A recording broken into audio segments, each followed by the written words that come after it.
ఈ ఐదిటిని దేవవృక్షములని పిలుస్తారు. ఈ ఐదిటిలో అగ్రస్థానము మందార వృక్షముని.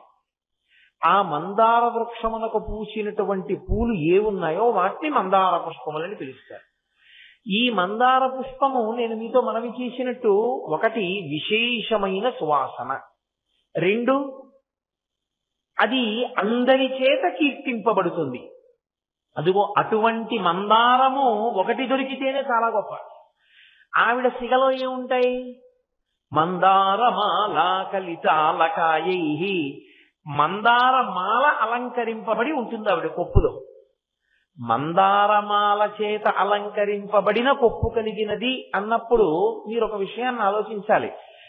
దేవజాతికి సంబంధించిన మందారము ఏదో మల్లె పువ్వుల చిన్నది కాదు, చాలా పెద్ద పువ్వు అది. ఒక్క పెద్ద పువ్వుని కొప్పులో పెట్టుకోవాలంటేనే అంత పెద్ద కొప్పు ఉంటే తప్ప పువ్వు పెట్టుకోలేరు. మరి అమ్మవారు కేవలము ఒక మందారమును పెట్టుకోదు, ఒక మందారమాలని తురుముకుంటుంది. ఒక మందారమాలని తురుముకోవాలి అంటే ఆవిడ కబరీబంధం ఎంత పెద్దదై ఉండాలి? చాలా పెద్ద కబరీబంధమై ఉండాలి. అందుకే భుజ నట ధమ్మిల్ల బంధమ్ముతో అంటారు పోతన గారు ఒక చోట.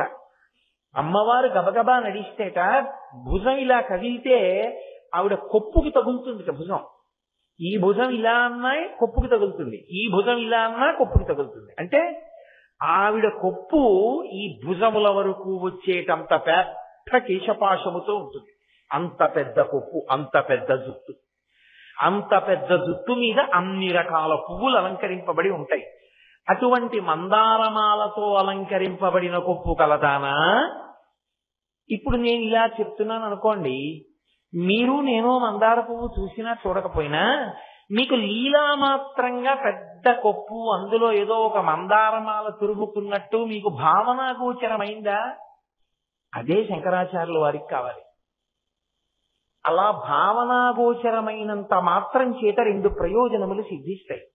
ఒకటి, స్త్రీ ఈ స్తోత్రం చదివినా, పురుషుడు ఈ స్తోత్రం చదివినా ఒక్కసారి అలా భావన చేస్తే పురుషుడికి కరువుకొస్తున్నటువంటి ప్రమాదం తప్పుతుంది.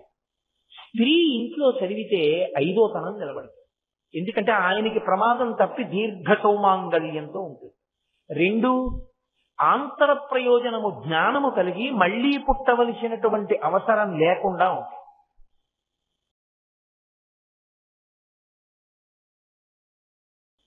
మందారమాల కలితాలకాయై అంటే అమ్మవారి యొక్క కురులను మళ్లీ వర్ణిస్తున్నారు. ఇది రెండవ పర్యాయం ఈ శ్లోకంలో అమ్మవారి యొక్క కబరీబంధాన్ని వర్ణించడం. ఎందుచేత అంటే అర్ధనారీశ్వర స్తవంలో అమ్మవారి యొక్క కబరీబంధాన్ని మొట్టమొదటి శ్లోకంలోనే వర్ణించారు. ధమ్మిల్లకాయీచ అంటూ, ధమ్మిల్లకాయీచ జటాధరాయ అన్నారు మొదటి శ్లోకంలో. ధమ్మిల్లము అంటే కబరీబంధము, కేశపాశము అని మీతో నేను ఆ రోజున మనవి చేసి ఉన్నాను. అలాగే ఇప్పుడు రెండో మాట అంటున్నారు ఐదో శ్లోకంలో. రెండవ మాట మళ్ళీ అదే కబరీబంధం గురించి చెప్తూ మందారమాల కలితాలకాయై అన్నారు. మళ్ళీ ఆరో శ్లోకంలో మళ్ళీ అంటారు.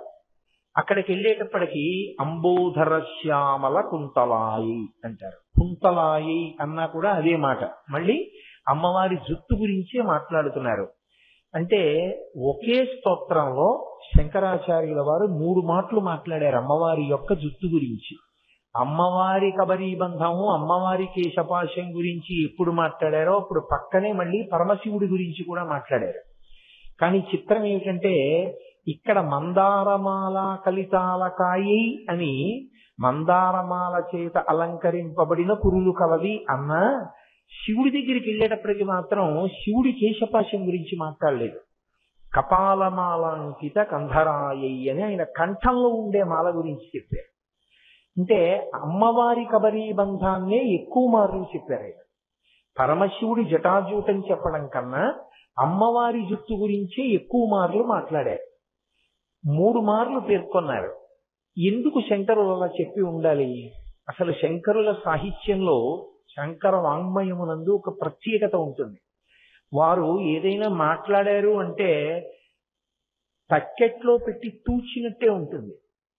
నేను మీతో అనేక పర్యాయములు చెప్పాను, ఒక అక్షరాన్ని మార్చడం కూడా మనకి సాధ్యం కాదు. అంత అద్భుతమైనటువంటి సాహిత్యం. చెప్పింది చెప్పడం కానీ అసలు క్షేత్రం పేరు కూడా వాడరు శంకరాచార్యుల వారు. పిలిచేటప్పుడు కూడా సంబోధన యందు కూడా అనేక పేర్లు వాడరు. ఏదో ఒక్క పేరో 2 పేర్లో 5 పేర్లో 10 పేర్లో సౌందర్యలహరి అంతా కలిపి ఆయన పిలిచిన పేర్లు అమ్మవారిని మహా అయితే ఓ 10 20 అంతే. అంత జాగ్రత్తగా మాట్లాడే శంకరులు అర్ధనారీశ్వర స్తవం దగ్గరికి వచ్చేటప్పటికి అమ్మవారి యొక్క కుంతలములు అంటే అమ్మవారి యొక్క కేశపాశం కబరీబంధం గురించి 3 మార్లు చెప్పవలసిన అవసరం ఏముంది? ఏ కారణం లేకపోతే చెప్తారు. పైగా కేశపాశమునకు వ్యతిరేకమైనటువంటి కోణంలో కొన్ని విషయాలు ఉన్నాయి. నేను మీతో మనవి చేశాను, అసలు స్త్రీ కేశపాశం గురించి పురుషుడు మాట్లాడకూడదు. స్త్రీ కేశపాశం వంక పురుషుడు చూడకూడదు.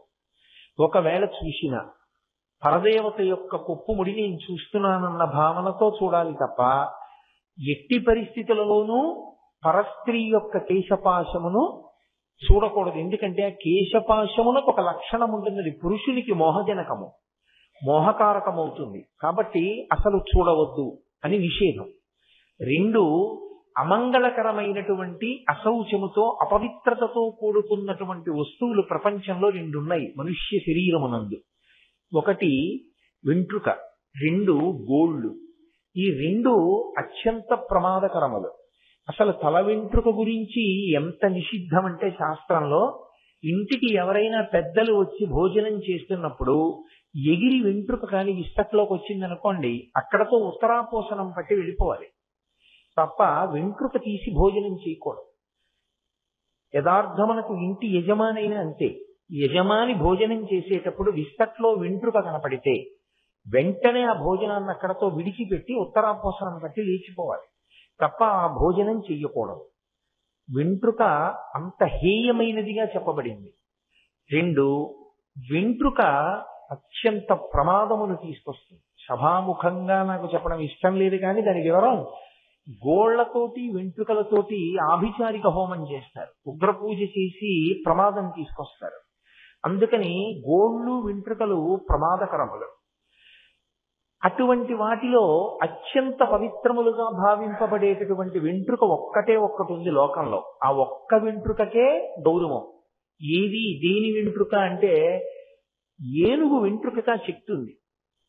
అంటే ఏనుగు కనపడితే పీకకండి సుమా. ఎప్పుడును ఏనుగు యజమాని దగ్గర అనుమతి తీసుకుని వెంట్రుక తీసుకుని ఇంట్లో కూతురు కోడలు వీళ్ళిద్దరిలో ఎవరైనా గర్భిణి అయి ఉంటే యజమాని చెయ్యవలసిన పనులలో ఒకటిగా చెప్పబడింది. ఆ ఏనుగు వెంట్రుక ఒకటి తెచ్చి దాచుకోవాలి. దాచుకుని ఆమె సంతానవతి కాగానే, పిల్లవాడో పిల్లో పుట్టగానే బాలసారే, భారసాల కాదు తప్పది, బాలసారే అంటే సారే అంటే కానుక, సూడిద అన్న కానుక అని అర్థం. సూడిదలు ఇచ్చారండి అంటారు. సూడిదలు ఇచ్చారు అంటే కానుకలు ఇచ్చారు అని దాని అర్థం. సారే అంటే కానుక. బాలసారే కొత్తగా పుట్టిన పిల్లవాడికి కానుక ఇస్తాడు తాతగారు. తాతగారిచ్చే కానుక ఏదై ఉండాలో తెలుసా? ఆ పిల్లవానికి నక్షత్రాన్ని అనుసరించి జాతకర్మ చేసినప్పుడు ఏ రాతి ఉంగరం పెట్టుకోవాలో నిర్ణయం చేసి చిన్న రాయితో కూడిన ఉంగరాన్ని తయారు చేసి ఆ రాతి కింద ఏనుగు వెంట్రుక పెట్టి రాతితో మూసి వేలుగు పెడతారు. ఏనుగు వెంట్రుకతో ఉన్నటువంటి ఉంగరాన్ని కానీ పెట్టుకుని ఉంటే పిల్లవాడు, వాడికి లేదా ఏదో తావీజు ఎందుకు పెడతారు. ఎందుకు పెడతారు అంటే ఉగ్రభూతములు చినకే ప్రయత్నం చేస్తాయి పిల్లల్ని. 2 దృష్టి దోషం చాలా తొందరగా తగిలేస్తుంది వాళ్ళకి. ఈ 2 నుంచి కూడా ఏనుగు వెంట్రుక కాపాడగలదు. ఒక్క ఏనుగు వెంట్రుకకే ఆ శక్తి ఉంది. దానికి తప్ప ఇంకా ఏ వెంట్రుకకి కూడా ఆ గౌరవం లేదు. ఆఖరికి ఆవు వెంట్రుకకి కూడా ఊడిపోతే దాంతో ఏదో చెయ్యొచ్చు అని ఏం లేదు. కాబట్టి అసలు వెంట్రుకలనేటటువంటి వాటి గురించి మాట్లాడడమే ఉండదు శాస్త్రం. అటువంటిది పరదేవత అయినా ఆమె తల్లి.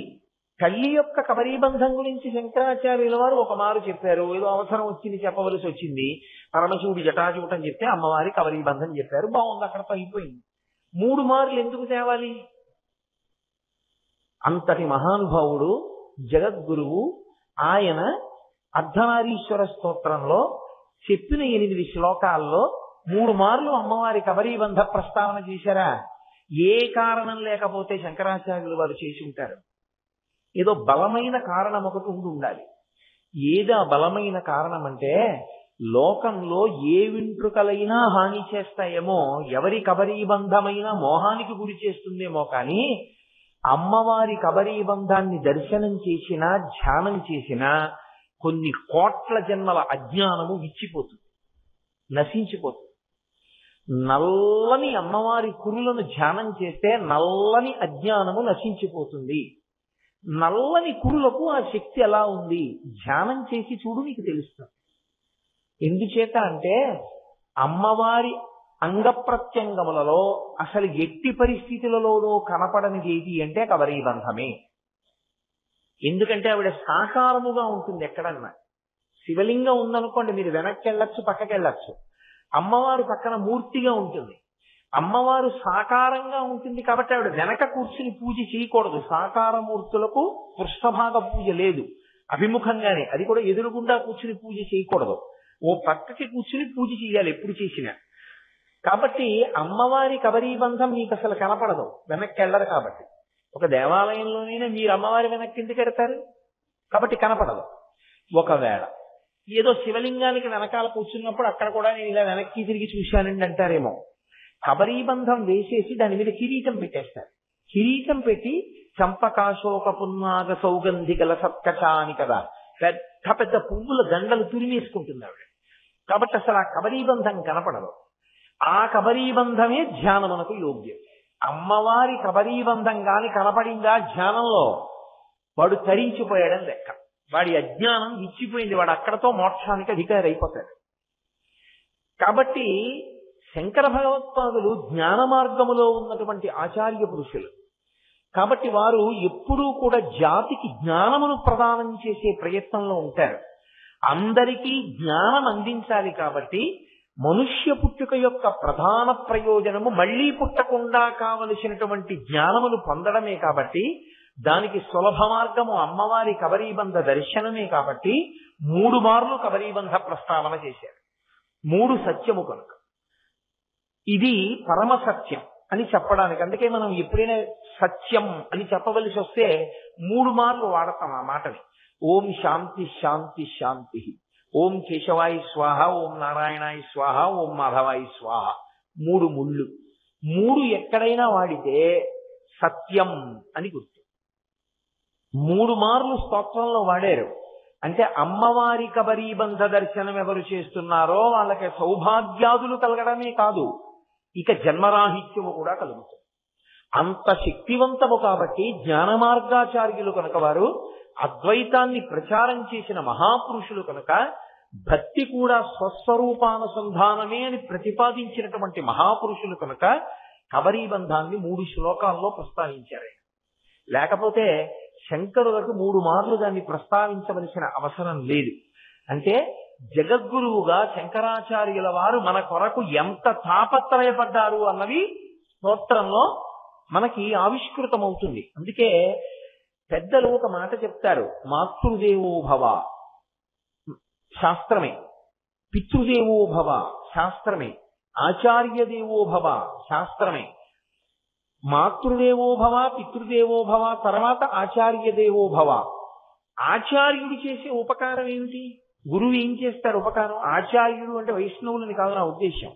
ఆచార్యులు అంటే అర్థం ఏంటంటే శాస్త్రమును తెలుసుకుని ఆచరించి చూపిన వారిని ఆచార్యుడు అని పిలుస్తారు. అందుకే శంకరాచార్య, భీష్మాచార్య, ద్రోణాచార్య, కృపాచార్య. అశ్వత్థామకి ఆచార్య లేదు, ఆచరించలేదు. కాబట్టి ఎవరు శాస్త్రాన్ని తెలుసుకుని ఆచరించారో వాళ్ళందరూ ఆచార్యులే. శంకరాచార్య, చంద్రశేఖరేంద్ర సరస్వతి పరమాచార్య, భారతీ తీర్థస్వామి ఆచార్య. ఆచార్య అంటే శాస్త్రమును తెలుసుకుని తాను ఆచరించి లోకమునకు బోధించిన వాడు. రమణ మహర్షికి ఆచార్య ఉండదు, ఎందుకంటే వారు గురువు. గురువు ఆచరించవచ్చు, ఆచరించకపోవచ్చు ఆ జ్ఞానమును పొందిన తరువాత.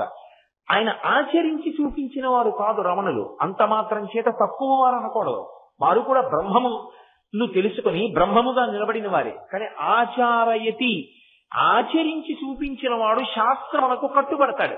కట్టుబడితే ఆచార్య అని పిలుస్తారు.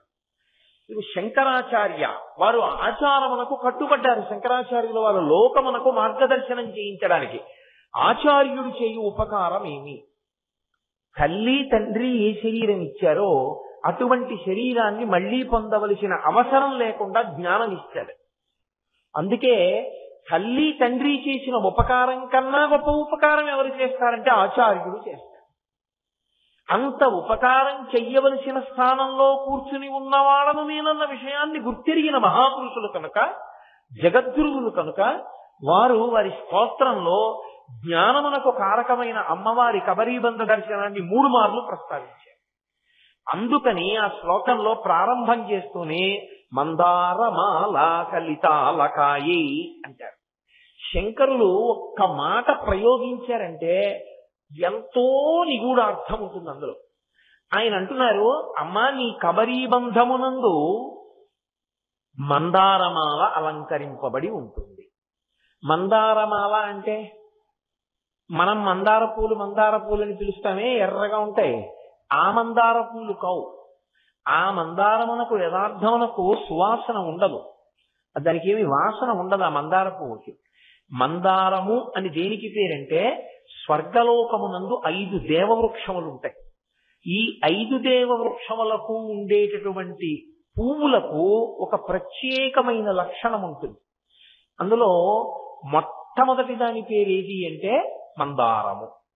మందారము, పారిజాతము, సంతానము, హరిచందనము, కల్పవృక్షము అనే 5 దేవతా వృక్షాలు.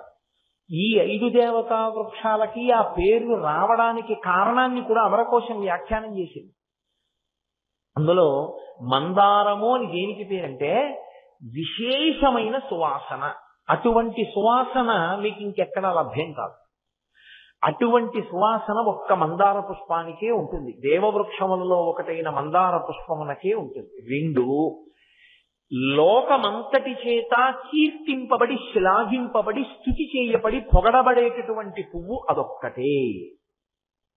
ఎందుకని అంటారేమో, దాని అందం అలా ఉంటుంది, దాని పరిమళం అలా ఉంటుంది, దాని సౌరభము సువాసన అలా ఉంటుంది.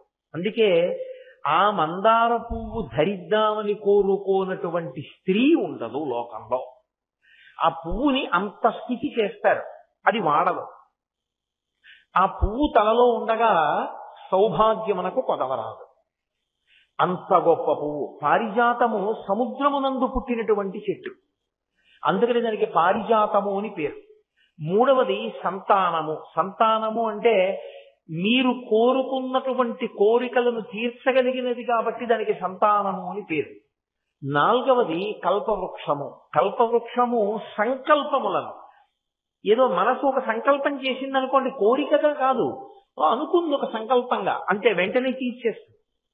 అలా తీరిస్తే దాన్ని కల్పవృక్షము అని పిలుస్తారు. హరిచందనము అనే ఒక రకమైనటువంటి గంధపు చెట్టు, దాని కింద ఇంద్రుడు విశ్రాంతి తీసుకుంటాడు మిగిలినటువంటి దేవతలతో కలిసి. ఈ 5టిని దేవవృక్షములని పిలుస్తారు. ఈ 5టిలో అగ్రస్థానము మందార వృక్షముది. ఆ మందార వృక్షమునకు పూసినటువంటి పూలు ఏవున్నాయో వాటిని మందార పుష్పములని పిలుస్తారు. ఈ మందార పుష్పము నేను మీతో మనవి చేసినట్టు, 1 విశేషమైన సువాసన, 2 అది అందరి చేత కీర్తింపబడుతుంది. అదిగో అటువంటి మందారము 1 దొరికితేనే చాలా గొప్ప. ఆవిడ సిగలో ఏముంటాయి? మందారమాల కలితాలకాయై, మందారమాల అలంకరింపబడి ఉంటుంది ఆవిడ కొప్పులో. మందారమాల చేత అలంకరింపబడిన కొప్పు కలిగినది అన్నప్పుడు మీరు ఒక విషయాన్ని ఆలోచించాలి. దేవజాతికి సంబంధించిన మందారము ఏదో మల్లె పువ్వుల చిన్నది కాదు, చాలా పెద్ద పువ్వు. అది ఒక్క పెద్ద పువ్వుని కొప్పులో పెట్టుకోవాలంటేనే అంత పెద్ద కొప్పు ఉంటే తప్ప పువ్వు పెట్టుకోలేరు. మరి అమ్మవారు కేవలము ఒక మందారమును పెట్టుకోదు, ఒక మందారమాలని తురుముకుంటుంది. ఒక మందారమాలని తురుముకోవాలి అంటే ఆవిడ కబరీబంధం ఎంత పెద్దదై ఉండాలి? చాలా పెద్ద కబరీబంధమై ఉండాలి. అందుకే భుజనట ధమ్మిల్ల బంధమ్ముతో అంటారు పోతన గారు ఒక చోట. అమ్మవారు గబగబా నడిస్తేట భుజం ఇలా కదిలితే ఆవిడ కొప్పుకి తగులుతుంది భుజం. ఈ భుజం ఇలా అన్నా కొప్పుకి తగులుతుంది, ఈ భుజం ఇలా అన్నా కొప్పుకి తగులుతుంది. అంటే ఆవిడ కొప్పు ఈ భుజముల వరకు వచ్చేటంత పెద్ద కేశపాశముతో ఉంటుంది. అంత పెద్ద కొప్పు, అంత పెద్ద జుట్టు, అంత పెద్ద జుట్టు మీద అన్ని రకాల పువ్వులు అలంకరింపబడి ఉంటాయి. అటువంటి మందారమాలతో అలంకరింపబడిన కొప్పు కలదానా? ఇప్పుడు నేను ఇలా చెప్తున్నాను అనుకోండి, మీరు నేను మందార పువ్వు చూసినా చూడకపోయినా మీకు లీలామాత్రంగా పెద్ద కొప్పు, అందులో ఏదో ఒక మందారమాల తురుముకున్నట్టు మీకు భావనా గోచరమైందా? అదే శంకరాచార్యుల వారికి కావాలి. అలా భావనా గోచరమైనంత మాత్రం చేత రెండు ప్రయోజనములు సిద్ధిస్తాయి. ఒకటి, స్త్రీ ఈ స్తోత్రం చదివినా పురుషుడు ఈ స్తోత్రం చదివినా ఒక్కసారి అలా భావన చేస్తే పురుషుడికి తరువుకొస్తున్నటువంటి ప్రమాదం తప్పుతుంది. స్త్రీ ఇంట్లో చదివితే 5వ తనం నిలబడుతుంది. ఎందుకంటే ఆయనకి ప్రమాదం తప్పి దీర్ఘ సౌమాంగళ్యంతో ఉంటుంది. 2, ఆంతర ప్రయోజనము జ్ఞానము కలిగి మళ్లీ పుట్టవలసినటువంటి అవసరం లేకుండా ఉంటుంది. జ్ఞానావిర్భావమునకు అదే కారణము, రక్షణకు అది ఏ హేతు. అందుకనే అమ్మవారి కబరీబంధాన్ని బాగా అర్థం చేసుకోవడానికి వీలుగా మందారమాల చేత అలంకరింపబడిన కొప్పు కలిగినది అని శంకరుడు ప్రతిపాదన చేస్తున్నారు. మందారమాల కలితాలకాయై. అయితే నేను ఇవాళ ఒక్క పని చేస్తాను, విడివిడిగా చెప్పడం కన్నా ఇక సమయం కూడా అయిపోతుంది కదా, రేపటితో నేను ఉపన్యాసం పూర్తి చేసేయాలి. మీకు తేలికగా ఉండడానికి నేను ఆ తరువాతి శ్లోకంలో ఉన్న ప్రథమ పాదాన్ని కూడా అన్వయం చేసేస్తాను కలిపేసి. తరువాతి శ్లోకంలో మొదటి పాదం ఏమిటి? అంబోధర శ్యామల కుంతలాయై. అంబోధర శ్యామల కుంతల అంటే కుంతలములు అంటే వెంట్రుకలు. అమ్మవారికి కేవలము వెంట్రుకల సంబంధంగా కొన్ని పేర్లు ఉన్నాయి. సుగంధ కుంతలాంబ, నీల కుంతలాంబ, దీర్ఘ కుంతలాంబ, ఇవన్నీ అమ్మవారి పేరు. మీరు ఎప్పుడైనా నీలకుంతలాంబని చూడాలి అని మీరు అనుకున్నారనుకోండి, అమ్మవారిని అలా చూస్తే విశేష ఫలితం. అమ్మవారిని మీరు అలా చూడాలి అంటే ఒకే ఒక్క చోట సాధ్యం అవుతుంది. కామాక్షి ఏకాంబరేశ్వరుడి దేవస్థానంలో మీరు చుట్టూ తిరిగి వచ్చినప్పుడు ఏకాంబరేశ్వరుడు అంటే ఆ మామిడి చెట్టు కింద ఉన్నటువంటి పార్వతీ పరమేశ్వర స్వరూపం ఉంటుంది. పరమశివుడు ఇలా కూర్చుంటే పార్వతీదేవి ఆయన వంక తిరిగి కూర్చుంటుంది. ఆయన వంక తిరిగి కూర్చుని ఒళ్ళో సుబ్రహ్మణ్యం పెట్టుకుని ఉంటుంది. కింద వ్యాఘ్రపాదుడు పతంజలి చూస్తూ ఉంటారు. నా చెల్లెలు మళ్లీ పరమశివుణ్ణి చేరుకుంది, మా బావగారిని చేరుకుందని సంతోషంగా శ్రీ మహావిష్ణువు ఆలయ ప్రాకారంలోంచి చూస్తుంటారు ఏకాంబరేశ్వరుడి గుళ్ళో. అది దాటి ముందుకు వచ్చిన తర్వాత దేవాలయం ఉంటుంది. అక్కడ అమ్మవారు జడ వేసుకుని ఇలా బయటికి పెట్టుకుని ఆ జడ కింద పెడతారే, ఆ కుప్పిలు అంటారేమో వాటిని, ఆ వాటితోటి జట గంటలు అంటారో వాటిని పెట్టుకుని ఉంటుంది అమ్మవారు. అక్కడ కనపడుతుంది ఆవిడ దీర్ఘమైన కేశపాశం, లేదా ఒక్కొక్కసారి కొప్పు వేసి ఉంచుతారు. అక్కడ చూడొచ్చు. నీలకుంతలాంబ, సుగంధ కుంతలాంబ, ఇవన్నీ అమ్మవారికి పేర్లు. ఎందుకు వచ్చాయో తెలుసా? అది శంకరాచార్యుల వారి ప్రతిపాదన. అంబోధర శ్యామల కుంతలాయై అంటే కుంతలములు అంటే వెంట్రుకలు, అలకలన్న వెంట్రుకలు.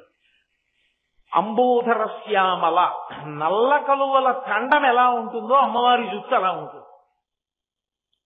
నల్ల కలువలు ఒక కలువ పువ్వు తీసి చూడడం కాదు. నిన్నను అమ్మవారి కన్నుల గురించి చెప్పేటప్పుడు విశాల నీలోత్పలలోచనాయై అన్నారే, అప్పుడు ఒక్క కలువ గురించి నేను మీతో మాట్లాడాను. అలా ఒక కలువ కాదు. మీకు నేను తేలిగ్గా ఉదాహరణ చెప్పాలి అంటే గుర్రపు డెక్క మొక్క అని కనపడుతుంటుంది మనకి కాలవల్లో. తూర్పు పశ్చిమ గోదావరి జిల్లాల్లో ఎక్కువది. ఆ కాలవల నిండా గుర్రపు డెక్క మొక్క తిరిగిపోయింది అనుకోండి, కింద నీళ్లు కనపడవు, పైన గుర్రపు డెక్క మొక్క ఓటే కనపడుతుంది, అంతలా వ్యాపిస్తుంది. అలా మీరు ఒక సరోవరాన్ని ఊహించండి. ఆ సరోవరం నిండా నల్ల కలువలు ఉన్నాయనుకోండి, నీరు కనపట్టలేదు, సరోవరం నిండా నల్ల కలువలే. మీరు ఒడ్డున నిలబడి చూశారనుకోండి, ఒడ్డున నిలబడి చూస్తే ఒక ప్రయోజనం ఉంటుంది. అప్పై దీక్షితర్ వారు దాన్ని నిర్ధారించారు. నల్ల కలువలు కానీ తెల్ల కలువలు కానీ ఎర్ర కలువలు కానీ ఉన్నటువంటి బాగా నిండి ఉన్నటువంటి సరోవరం దగ్గరికి వెళ్ళి నిలబడితే ఉత్తర క్షణంలో మనసు నిలబడిపోయి ధ్యానంలోకి వెళ్ళిపోతుంది. అక్కడ కూర్చుని మీరు చూస్తూ ధ్యానం చేసినా వెంటనే మనసు నిలబడుతుంది, అది కదలదు. దానికి ఆ ఖండమనక శక్తి ఉంటుంది. అందుకే ధ్యానము తొందరగా ఫలించడానికి కారకమైన దానిలో ఒకటిగా కలువల ఖండాన్ని చెప్తారు. రెండవది, తనకి తానుగా వీణ వాయించగలిగిన శక్తి ఉన్నవాడికి మనసు నిలబడిపోతుంది, బ్రహ్మమును అనుభవించగలుగుతుంది. అద్వైతానుభూతి వైపుకు అడుగులు వెయ్యగలడు అని అప్పయ్య దీక్షితర్ వారు దాన్ని మనకి నిర్ధారించి ఉన్నారు. దాన్ని నడిచే దేవుడని పేరుగాంచిన చంద్రశేఖరేంద్ర సరస్వతి మహాస్వామి వారు కూడా అంగీకరించారు. యథార్థమేదని చెప్పారు. అమ్మవారి జుట్టు ఎలా ఉంటుందంటే నల్ల కలువల ఖండం ఎలా ఉంటుందో అలా ఉంటుంది. ఈ ఉండడంలో కొన్ని లక్షణాలు ఉంటాయి. శంకరాచార్యుల వారు సౌందర్యలహరిలో శ్లోకం చేశారు. ఆయన ఏదైనా శ్లోకం మొదలు పెడితే ముందు ఈ శ్లోకంలో ఏది చెప్పాలనుకుంటున్నారో అది చెప్పి చివరో మధ్యలోనో ఎక్కడో దాని ప్రయోజనం చెప్తారు. అసలు ప్రయోజనంతో మొదలుపెట్టిన శ్లోకాల్లో అదొకటి. ఆయన అన్నారు, ధృతుద్భాంతం స్తులిత దళితేందీవరవనం ఘన స్నిగ్ధ శ్లక్షణం చికుర నికురంబం తమసివే యదీయం సౌరభ్యం సహజముపలబ్ధం సుమనసో వసంతస్మిన్ మన్యే వలమధన వాటీ విటపినాం అన్నారు. మన్యే అంటే అమ్మా నేను ఊహించుతున్నాను. ఏమిటి ఊహించుతున్నారు అంటే శంకరులు అన్నారు, శ్లోక ప్రారంభమే ధృతుద్వాంతం, అది మా అజ్ఞానపు చీకట్లను చీల్చివేయుగాక అంటూ మొదలుపెట్టారు. ఏది? అమ్మవారి కబరీబంధం. అది ఎవరు చూశాడో, ఎవరు ధ్యానము చేసినప్పుడు కనపడిందో వాడి అజ్ఞానము నశించిపోతాం. ధునోతుధ్వాంతం నస్తులిత దళితేందీవరవనం, నల్ల కలువల ఖండం ఎలా ఉంటుందో అలా ఉంటుంది ఆవిడ జుట్టు. అది అంబోధరస్యామలకుంతలాయై అన్న మాటకు అర్థం. ఇది ఎలా ఉంటుందంటేట ఆ జుట్టు ఘన స్నిగ్ధ శ్లక్షణం చికుర నికురంబం తవ శివే. శివే అని పిలిచాడు శంకరాచార్యులు వారు ఆ శ్లోకంలో. శివే అంటే మంగళప్రదులారా, శుభములను ఇయ్యగలిగిన దానా అంటే ఆవిడ కబరీబంధ దర్శనమే సౌభాగ్యాన్ని నిలబెట్టేస్తుంది, అంత గొప్పది. కాబట్టి ఓ శివే, అమ్మ తల్లి పార్వతి, నీ యొక్క కబరీబంధం ఉంది, అది ఘన. ఘన అంటే ఏదో పలసగా జుట్టంతా కలిపి కొప్పేస్తే ఏదో పెద్ద ఉసిరికాయంతో వచ్చేంత తక్కువ జుట్టు కాదు. ఘన, చాలా పెద్ద జుట్టు. స్నిగ్ధ, స్నిగ్ధ అన్న మాటకు అర్థం ఏమిటంటే బాగా దగ్గరగా ఉన్నటువంటి కురులను స్నిగ్ధ అంటారు. దానికి ఎగ్జాక్ట్ గా నేను ఇంగ్లీష్ మాట చెప్పవలసి ఉంటే స్టికీ అంటారు. స్టికీ అంటే చూడండి, అంటుకుని ఉండుట. బాగా దగ్గరగా ఉంటే దాన్ని స్నిగ్ధ. స్నిగ్ధ లోంచే స్నేహ, కలిసి ఉంటే కదా స్నేహం, కలిసి ఉండడాన్ని స్నేహం అంటారు. స్నిగ్ధ అంటే బాగా దగ్గరగా ఉన్నటువంటి కురులు, ఏదో ఇలా విచ్చుకుపోయి లోపల తల కనపడుతూ ఉండేట్టుగా ఉండేటటువంటి పలసటి జుట్టు కాదు, అంత ఒత్తుగా ఉన్న జుట్టు. అంత ఒత్తుగా ఉన్న జుట్టు అని చిక్కులతో ఉన్న జుట్టు కాదు, రేగిపోయి ఉన్నట్లు ఉండే జుట్టు కాదు. ఘన స్నిగ్ధ శ్లక్షణం అంటే ఎక్కడా చిన్న చిక్కు తిత్తి లేకుండా అందముగా సంస్కరింపబడి కొప్పు వేయబడినటువంటి జుట్టు. ఘన స్నిగ్ధ శ్లక్షణం చికుర నికురంబం తవ శివే యదీయం సౌరభ్యం సహజముపలబ్ధం సుమనసో. ఆయన అంటున్నారా, వెంట్రుకలకు ఒక సువాసన ఉంది. అమ్మవారి యొక్క కబరీబంధమునకు సువాసన ఉంటుంది. ధ్యానములో అమ్మవారి కబరీబంధం కనబడటం అంటే అర్థం ఏంటో తెలుసా? సువాసన కూడా ముక్కుకి తగలాలి. అక్కడ లేని సువాసన ముక్కుకి తగలాలి. తగిలితే వాడికి ధ్యానంలో దర్శనం అయింది కబరీబంధం అని గుర్తు. యదీయం సౌరభ్యం సహజముపలబ్ధం. ఎందుచేత అంటే సృష్టి జరిగినప్పుడు ప్రాణులు 4 రకాలుగా పుడతాయి. జరాయుజములు, అండజములు, స్వేదజములు, ఉద్భుజములు అంటారు. జరాయుజములు అంటే మావి చేత పుడతాయి, మనందరం పుట్టినట్టు. అండజములు అంటే గుడ్డులోంచి వస్తాయి, కోడి గుడ్డు పెట్టి కోడి పిల్లలు వచ్చినట్టు. ఉద్భుజములు అంటే భూమిని చీల్చుకుని పైకొస్తాయి, చెట్లు మొదలైనవి. స్వేదజములు అని ఒకటి ఉంటాయి. స్వేదజములు అంటే చెమటలోంచి పుడతాయి. అంటే దుర్గంధభూయిష్టంగా చెమట నిలబడిపోతే అందులోంచి పుట్టేటటువంటి అత్యంత హేయమైన క్రిములలో ఒకటి పేను. ఆ పేను ఎక్కడ పుడుతుందంటే తలలోనే పుడుతుంది. అది ఎవరి దగ్గర నుంచో వచ్చి కొత్తగా ఇక్కడ ఏం కావాలని పెట్టదు. తల శుభ్రంగా ఉంచుకోకపోతే, ప్రత్యేకించి జుట్టుని శుభ్రంగా ఉంచుకోని వాళ్ళకి చెమట నిలబడిపోతే తల మీద ఆ చెమటలోంచి పుడుతుంది పేను. కాబట్టి వెంట్రుకలకు ఒక లక్షణం ఉంటుంది, అవి దుర్వాసనని వెదజల్లుతాయి. ఆ వెంట్రుక కానీ ఎప్పుడు చెమటతోటి నూనె జిడ్డుతోటి కలిసి ఉండడం వల్ల అది అసహ్యకరమైన వాసన వస్తుంది వెంట్రుక. అటువంటి వెంట్రుకలు ఏవైతే ఉన్నాయో అవి లోకంలో ఉన్న వాళ్ళందరి వెంట్రుకలు దుర్వాసనలు వెదజల్లుతాయి. ఒక్క అమ్మవారి వెంట్రుకలు మాత్రం తమంత తాము సహజముపలబ్ధం సుమనసో. శంకరాచార్యుల వారు ఎంత జాగ్రత్త తీసుకున్నారో చూడండి. సహజ అంటే రోజు పువ్వులు పెట్టుకుంది కదండి, మందార పువ్వులు అవి, మరి అందుకని ఆ వాసన పట్టుకుందండి ఆవిడ జుట్టుకి, అందుకని వాసన వస్తోంది తప్ప అది వెంట్రుకల యొక్క సహజమైన వాసన కాదంటారేమో. కాదు, సహజముపలబ్ధం సుమనసో. అమ్మా, అది నీ వెంట్రుకలకి సహజంగా ఉంటుందా సువాసన? ఇది చూసిట సుమనసో వసంతస్మిన్ మన్యే వలమధనవాటీ విటపినాం. ఇంద్రుని యొక్క స్వర్గలోకం దేవలోకంలో ఉండేటటువంటి దేవవృక్షములు మందారము, పారిజాతము, హరిచందనము, సంతానము, కల్పవృక్షము మొదలైన 5 చెట్లకు పూసిన పువ్వులు కూడా మనసులో అనుకుంటాయిట, అందరూ మమ్మల్ని పెట్టుకోవాలనుకుంటారు, మా సువాసన చూడాలనుకుంటారు, మాకు ఓ కోరికుంది, ఎప్పుడైనా మా పువ్వుల్లో ఒక పువ్వు పార్వతీదేవి పెట్టుకుంటే బాగుండు అనుకుంటాయిట. ఎందుకు? ఆవిడ జుట్టు సువాసన మనం చూడాలని అవి అనుకుంటాయిట. అమ్మా, అంత గొప్ప కేశపాశం అమ్మా మీది అన్నారు శంకరాచార్య. దాన్ని ఇక్కడికి తీసుకొచ్చి అంబోధరశ్యామల కుంతలాయి, దాన్ని ముందుకు తీసుకెళ్లి చూపించినప్పుడు మందారమాల కలితాలకాయి అని 2 సార్లు మళ్ళీ ఆ మొట్టమొదటి ధమ్మిల్లకాయైచ అన్న తర్వాత 2 మాటలు ప్రస్తావించారు 5, 6 శ్లోకముల యందు. అయితే ఇలా ఉంటుందా అండి అంటే దాన్ని ఎందుకంత వర్ణన చేయవలసిన అవసరం వచ్చిందంటే, నేను మీతో మనవి చేశాను, ఒక్క కబరీబంధము ఎవ్వరికీ కనపడదు. కనపడని కబరీబంధము ఏదుందో అది కనపడిందా వాడి జన్మ సాఫల్యం. అది కనపడాలి అంటే ఎవడు అంతకుముందు దర్శనం చేశారో వారే దాన్ని వర్ణించాలి. వర్ణించి లోకానికి ఉపకారం చెయ్యాలి. అప్పుడు మనసు పట్టుకోగలుగుతుంది, ఆలంబనం దొరుకుతుంది. అందుకని అయ్యో నేను లోకానికి ఉపకారం చెయ్యాలి, అన్యోన్య దాంపత్యము అన్న మాటకు అర్థం కేవలం భోగాలు అనుభవిస్తూ తెచ్చుకోమనే. సంసారమునందు చిట్ట చివర పొందవలసిన సుఖం ఏది అంటే వైరాగ్య సుఖమును పొందాలి. భర్తని భార్య ఎందుకు అనుగమించాలంటే చిట్ట చివరికి ఇద్దరు ఏ సుఖాన్ని పొందాలి అంటే వైరాగ్య సుఖం పొందాలి. అన్ని సుఖములకు ఆలవాలం ఎవరంటే భార్యే. నేను ఇంకంతకన్నా విడమర్చి చెప్పక్కర్లేదు.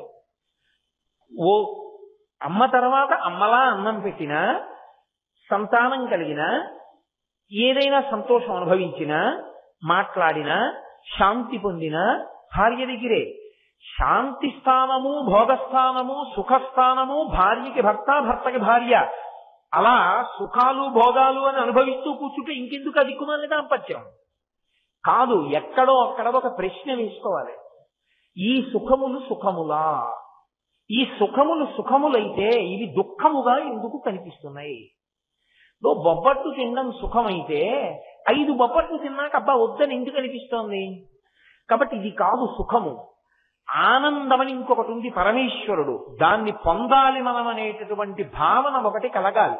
అదిగో అది వైరాగ్య సుఖము అంటారు. వైరాగ్య సుఖము అన్న మాటకు అర్థం ఏంటంటే మీకు అనుకూలమైంది జరిగితే సుఖంగా అనిపిస్తుంది, మనసుకి అనుకూలముగా లేనిది జరిగితే దుఃఖము అనిపిస్తుంది. సుఖము కలిగినా దుఃఖము కలిగినా ఒకలాగే అనిపిస్తే వైరాగ్య సుఖం అంటారు. దానికి సరి అయిన ఉదాహరణ గాలి. గాలి చూడండి ఇలా వెళ్ళిపోతూ ఉంటుంది. అక్కడ మల్లె పందిరి ఉంది, మల్లెపూలు ఉన్నాయి, గాలి మల్లెపూల మీదకి వెళ్ళింది. అటు కూర్చున్న వ్యక్తి అన్నాడు, అబ్బా ఎంత మంచి గాలో, ఎంత సువాసనో అన్నాడు. మల్లెపూలకి తగిలింది కాబట్టి గాలికి ఆ వాసన వచ్చింది. అందరూ మన్ని మెచ్చుకుంటున్నారు, మల్లె పందిరి మీద నుంచి వెడితేనని గాలి మల్లె పందిరి మీదే తిరుగుతూ వెడుతుందా? వెళ్ళదు. ఇంకొంచెం ముందుకెడుతుంది. వెళ్ళేటప్పటికి నేను రోజు యానం వస్తూ చూస్తాను, చొల్లంగి దగ్గర రోడ్డుకి రెండు పక్కల ఆకాశంలో తారకలు మెరుస్తున్నట్టుగా మెరుస్తుంటాయి చేపలు. వాటి నుంచి విశేషమైన దుర్గంధం వస్తుంది. గాలి ఆ కుళ్ళిపోయిన చేపల నుంచి వెళ్ళినప్పుడు బా అని కాసేపు ఆ ముక్కు మూసేసుకుంటాం. ముక్కు మూసేసుకోవడం అంటే వాయువుని లోపల కాసేపు నిలబెడతాం అది విడిపోయేంత వరకు. వీళ్ళు అలా అంటున్నారని గాలి ఏమైనా బెంగెట్టుకుంటుందా? మల్లె పందిరి నుంచి వెళ్ళినప్పుడు మురిసిపోదు, ఎండు చేపల నుంచి వెళ్ళినప్పుడు కుంగిపోదు. రెండిటి ఎందు గాలి అలాగే ఉంటుంది. మీరు సుగంధమన్నా పొంగిపోదు, అది దుర్గంధమన్నా దానికి ఏమీ బాధలేదు. రెండిటి ఎందు సమానముగా ఉండేటటువంటి గాలి ఎటువంటిదో అలా సుఖదుఖముల ఎందు ఒకలాగే ఉండగలిగిన స్థితిని పొందినదేదో అది వైరాగ్య సుఖము. అప్పుడు మనసుకి అనుకూలత ప్రతికూలత రెండు లేవు. అలాంటి వాడెవడో వాడు నటిష్ఠుడన్నాడు కృష్ణ పరమాత్మ. తుల్య నిందా స్థుతిర్ మౌని సంతుష్టో ఏనకేనచిత్ తనికేత స్థిరమతి భక్తిమాన్మే ప్రియో నరః. వాడే నాకు ఇష్టమైన వాడు అన్నాడు. అది సాధించడానికి ప్రయత్నం చెయ్యాలి. క్రమక్రమంగా సాధన చేస్తూ ఆ వైరాగ్య సుఖమునందు నిలబడగలగాలి. ఆ వైరాగ్య సుఖమునందు నిలబడిన వాడికి జ్ఞానం అంకురిస్తుంది. అటువైపుకి నడిపించగలిగినది కబరీబంధం. కాబట్టి శంకర భగవత్పాదులు దాని గురించి మనం ధ్యానం చెయ్యడానికి వీలుగా అంత గొప్పగా చెప్పకుండా ఎందుకుంటారు? అందుకు చెప్తున్నారు శంకరాచార్యుల వారు. అయితే అమ్మవారి కేశపాశానికి నిజంగా అలా సుగంధం ఉంటుందా అండి అంటే యథార్థముగా అటువంటి సుగంధం ఉంటుంది. నేను మీతో ఒక యథార్థాన్ని మనవి చెయ్యాలి అంటే, అమ్మవారిని అద్భుతంగా అంటే పరమ భక్తితో ఆరాధించగలిగినటువంటి భక్తి తత్పరులు పూజ చేసేటటువంటి మందిరంలోకి మీరు ఎప్పుడైనా వెళ్ళి చూశారో లేదో నాకు తెలియదు. నేను మీకు ఒక ఉదాహరణ చెప్పాను గత ప్రసంగాల్లో ఒక పూజ గురించి. అటువంటి వారు పూజ చేసి బయటికి వచ్చేసిన మందిరంలో కేవలం ఒక అక్షతలు ఒకటే వాళ్ళు పూజలో వాడి బయటికి వెళ్ళిపోయినా మరునాడు పొద్దున్న పూజ గది తలుపులు తెరిచినా సరే మీరు ఆ సువాసనలకు అలా నిలబడిపోతారు. అటువంటి సువాసనలు వస్తాయి. అమ్మవారు అలా ఉండదు అని, అలా కుదరదు అని మీరు అనుకోవద్దు. తల్లి అనేక చోట్ల అనేక విచిత్ర విన్యాసాలు చేస్తుంది. ఇప్పటికీ శ్రీశైలంలో అరణ్యంలో ఇష్టకామేశ్వరి అని ఉంటుంది. మీలో కొంతమంది చూసి ఉంటారు, ఇష్టకామేశ్వరి దర్శనం చేసి ఉంటారు. అమ్మవారి నుదురు దగ్గరికి వెళ్ళి ఇలా వేలుతో ముట్టుకుంటే మెత్తగా అలా లోపలికి వెడుతుంది. మనిషి శరీరం ఎలా ఉంటుందో అలాగే వెడుతుంది. ఆవిడ ఇష్టకామేశ్వరి అలాగే ఉంటుంది. ఇష్టకామేశ్వరి మూర్తి మీకు ఇంకెక్కడ కనపడదు, అక్కడ చేతిలో శివలింగం పట్టుకుని ఉంటుంది. అలాగే శ్రీశైలంలో అక్కమ్మ మహాదేవి దేవాలయము అని ఉంటుంది. చాలా జాగ్రత్తగా పాకుతూ పైకెక్కాలి. అక్కడికి వెళ్ళి నిలబడితే అటువంటి సుగంధపు వాసనలు ఎక్కడా ఉండవు అంటారు. అటువంటి సువాసనలు వెదజల్లుతూ ఉంటుంది. కాబట్టి ఉంటుంది లోకంలో, కానీ మనకి అనుభవమునందు అది తెలియకపోవచ్చు. కాబట్టి అమ్మవారి జుట్టుకి సహజ సుగంధం, సహజముపలబ్ధం సుమనసో, తల్లి నీ యొక్క కేశపాశమునకు సహజమైన సుగంధమున్నది. శ్రీకాళహస్తి మాహాత్మ్యము అని దూర్జటి ప్రత్యేకంగా ఒక గ్రంథాన్ని చేశారు. అద్భుతమైన గ్రంథం. మహానుభావుడు ఎంత గొప్ప రచన చేశారో. అందులో ప్రత్యేకంగా ఒక ఆఖ్యానం ఉంది. ద్రవిడ దేశంలో అంటే తమిళనాడులో, ఇప్పుడంటే తమిళనాడు అంటున్నాం, మధురై అని ఒక రాజ్యం. ఇక్కడ మీనాక్షి అమ్మవారు కొలువై ఉంది. మీనాక్షి అమ్మవారు కొలువై ఉన్నటువంటి మధురై రాజ్యాన్ని పాండ్యరాజు పరిపాలిస్తున్నాడు. పాండ్యరాజు పరిపాలించేటటువంటి కాలంలో అక్కడ ఒక విచిత్రం జరిగింది. అగస్త్య మహర్షి వచ్చారు. ఆయనే ద్రవిడ భాషకంతటికీ కూడా ఆధారమైన వారు ఆయనే. అటువంటి అగస్త్య మహర్షి అక్కడికి వచ్చి ఒక శంఖ పలకాన్ని ఒకదాన్ని తయారు చేశారు. ఆయన తపశ్శక్తితో తయారు చేసి పాండ్యరాజుకు బహూకరించారు. ఆయన ఇచ్చి ఒక మాట చెప్పారు, ఈ శంఖ పలకమునకు ఉన్నటువంటి గొప్పతనం ఏమిటో తెలుసా? సరస్వతీ సమానుడైనటువంటి కవి, తన కవిత్వమునకు ప్రయోజనము లోకమునకు ఇవ్వగలిగినటువంటి కవి దీని మీద కూర్చోవడానికి అర్హత పొందుతాడు. ఒకవేళ ఒకడికన్నా ఎక్కువ ఉంటే అలాంటి వాళ్ళు ఎంతమంది అయినా సరే ఈ ఫలకం పెరిగి కూర్చోబెట్టుకుంటుంది. ఒకవేళ 10 మంది ఉంటే 10 మందిని కూర్చోబెట్టుకుంటుంది. అలా కూర్చోవడానికి అర్హుడైన వాడు ఒక్కడే అయితే వాడిని ఒక్కడనే కూర్చోబెట్టుకుంటుంది.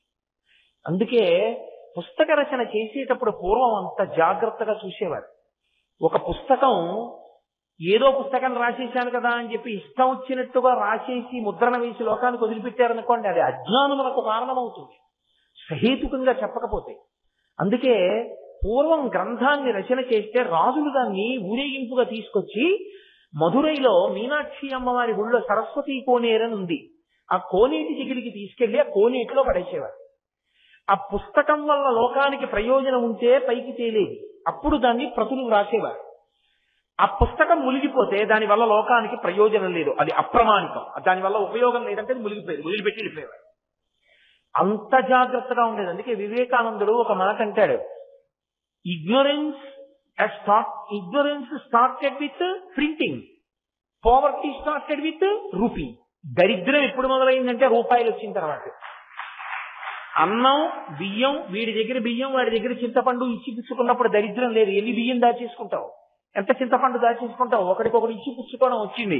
రూపాయి వచ్చిన తర్వాత దరిద్రం వచ్చింది, దాచుకోవడం వచ్చింది. కాబట్టి ప్రింటింగ్ వచ్చిన తర్వాత అజ్ఞానం వచ్చింది, ఎవడి నోటికి వచ్చింది వాడు రాసి ప్రింట్ వేసి వదిలిపెట్టడం అలవాటైంది. కాబట్టి దానిలో ఒక మంచి ఉంది, మహాత్ముల పుస్తకాలు కూడా లభ్యమవుతున్నాయి.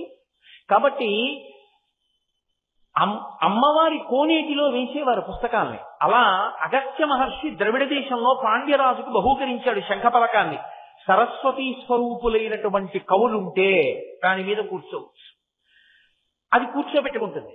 10 మంది ఉంటే 10 మంది కూర్చునేంత పెరుగుతుంది, 20 మంది ఉంటే 20 మంది కూర్చునేంత పెరుగుతుంది. ఎవడూ లేకపోతే ఎవరిని కూర్చోబెట్టుకోలేదు. నీకు ఈ ఫలకాన్ని ఇస్తున్నాను, దీని మీద కూర్చోవడానికి అధికారం ఉన్న వాళ్ళు ఎంతమంది నీ రాజ్యంలో ఉంటారో అంతమంది సరస్వతీ స్వరూపులు ఉన్నారని గుర్తు. ఇప్పుడు ఆ శంఖపలకం మీద కూర్చునేవారు కొంతమంది. అది పరంపరాగతంగా పాండ్యరాజు వంశంలో పూజ చేస్తుండేవారు. ఒకానొకప్పుడు ఆ వంశంలో ఒక రాజు దగ్గరికి వచ్చేటప్పటికి ఆయన ఆస్థానంలో నత్తీరుడు అని ఒక కవి. ఆ నత్తీరుడు మహానుభావుడు, చాలా గొప్ప కవిత్వం చెప్తాడు. ఆయన కూడా ఫలకం మీద కూర్చునేవాడు. కానీ క్రమక్రమంగా ఏమైందంటే ఆయన అహంకారం మనకది కారణమైంది. అదే సమయంలో క్షామం వచ్చింది, లోకమంతా కరువు వచ్చింది.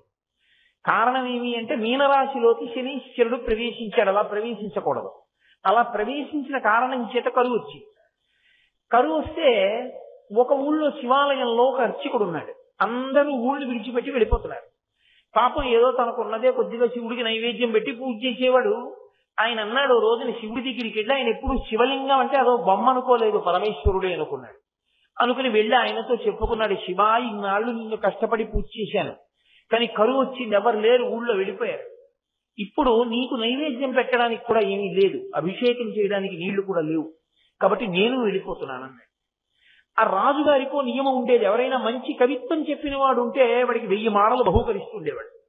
శివుడు అన్నాడు శివలింగంలోంచి, నువ్వు ఊరు విడిచిపెట్టి వెళ్ళిపోకు, నేను నీకు పద్యం రాసిస్తాను, ఆ పద్యం పట్టుకెళ్ళి రాజుగారి సభలో వినిపించు, రాజుగారు సంతోషించి నీకు మాడలిస్తాడు, అవి పెట్టి నన్ను పూజ చేయి.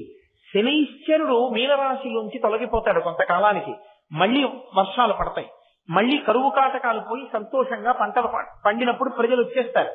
కాబట్టి నువ్వు అందాక ఆ డబ్బుతో ఆలయంలో ఉండు, ఊళ్ళో ఉండు, వెళ్ళిపోక్కర్లేదన్నాడు. సరే ఇమ్మన్నాడు ఆ పద్యం. శివలింగంలోంచి పరమేశ్వరుడు ఇచ్చాడు. అది పట్టుకుని వెళ్ళాడు ఆయన. పాపం ఆయనకి ఏం తెలుసు, కవిత్వం వచ్చా ఏమొచ్చు, శివుడు ఇచ్చాడు, నమ్మాడు, వెళ్ళాడు. నత్తీరుడు కూర్చుని ఉన్నాడు అక్కడ శంఖపలకం మీద, రాజుగారు కూర్చుని ఉన్నాడు సింహాసనం మీద. అయ్యా నేను కవిత్వం తీసుకొచ్చాను, పద్యం చదువుతా అన్నాడు. ఏది చదువు అన్నాడు.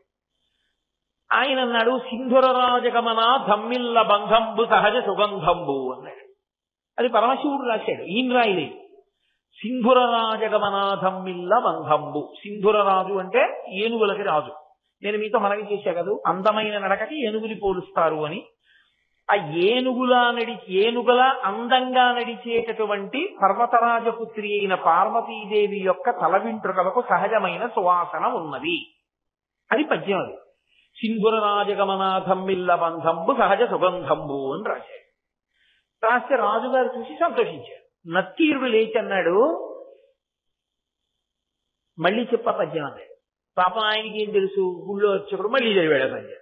చదివితే ఆయన అన్నాడు, తప్పిది చెప్పరా కవితా సమయంబున ఒప్పుకాదు, నువ్వు పగిదిం రచయింపవచ్చునే అన విప్రుడు తెల్లబోయి, ఆ పరమేశ్వరుండు ఈ వసుధాదిపుపై రచయించి ఇచ్చే కాని ఏ ఒప్పును తప్పు నేనెరుగా ఓ ఉత్తములారా అనంచు వెల్వడం. అతను పాపం అన్నాడు, అయ్యో నాకేం తెలుసండి, నేను రాసుకు రాలేదు ఈ కవిత్వం, మీరేమో ఇది తప్పు అంటున్నారు. తప్పిది ఒప్పు కాదు, కవితా సమయంబున నొప్పు కాదు. ఈ పగిది పద్యంబు రచయింపవచ్చునే, తప్పు ఇలా రాయిచ్చా. కవితా సమయం అని ఒక లక్షణం ఉంటుంది.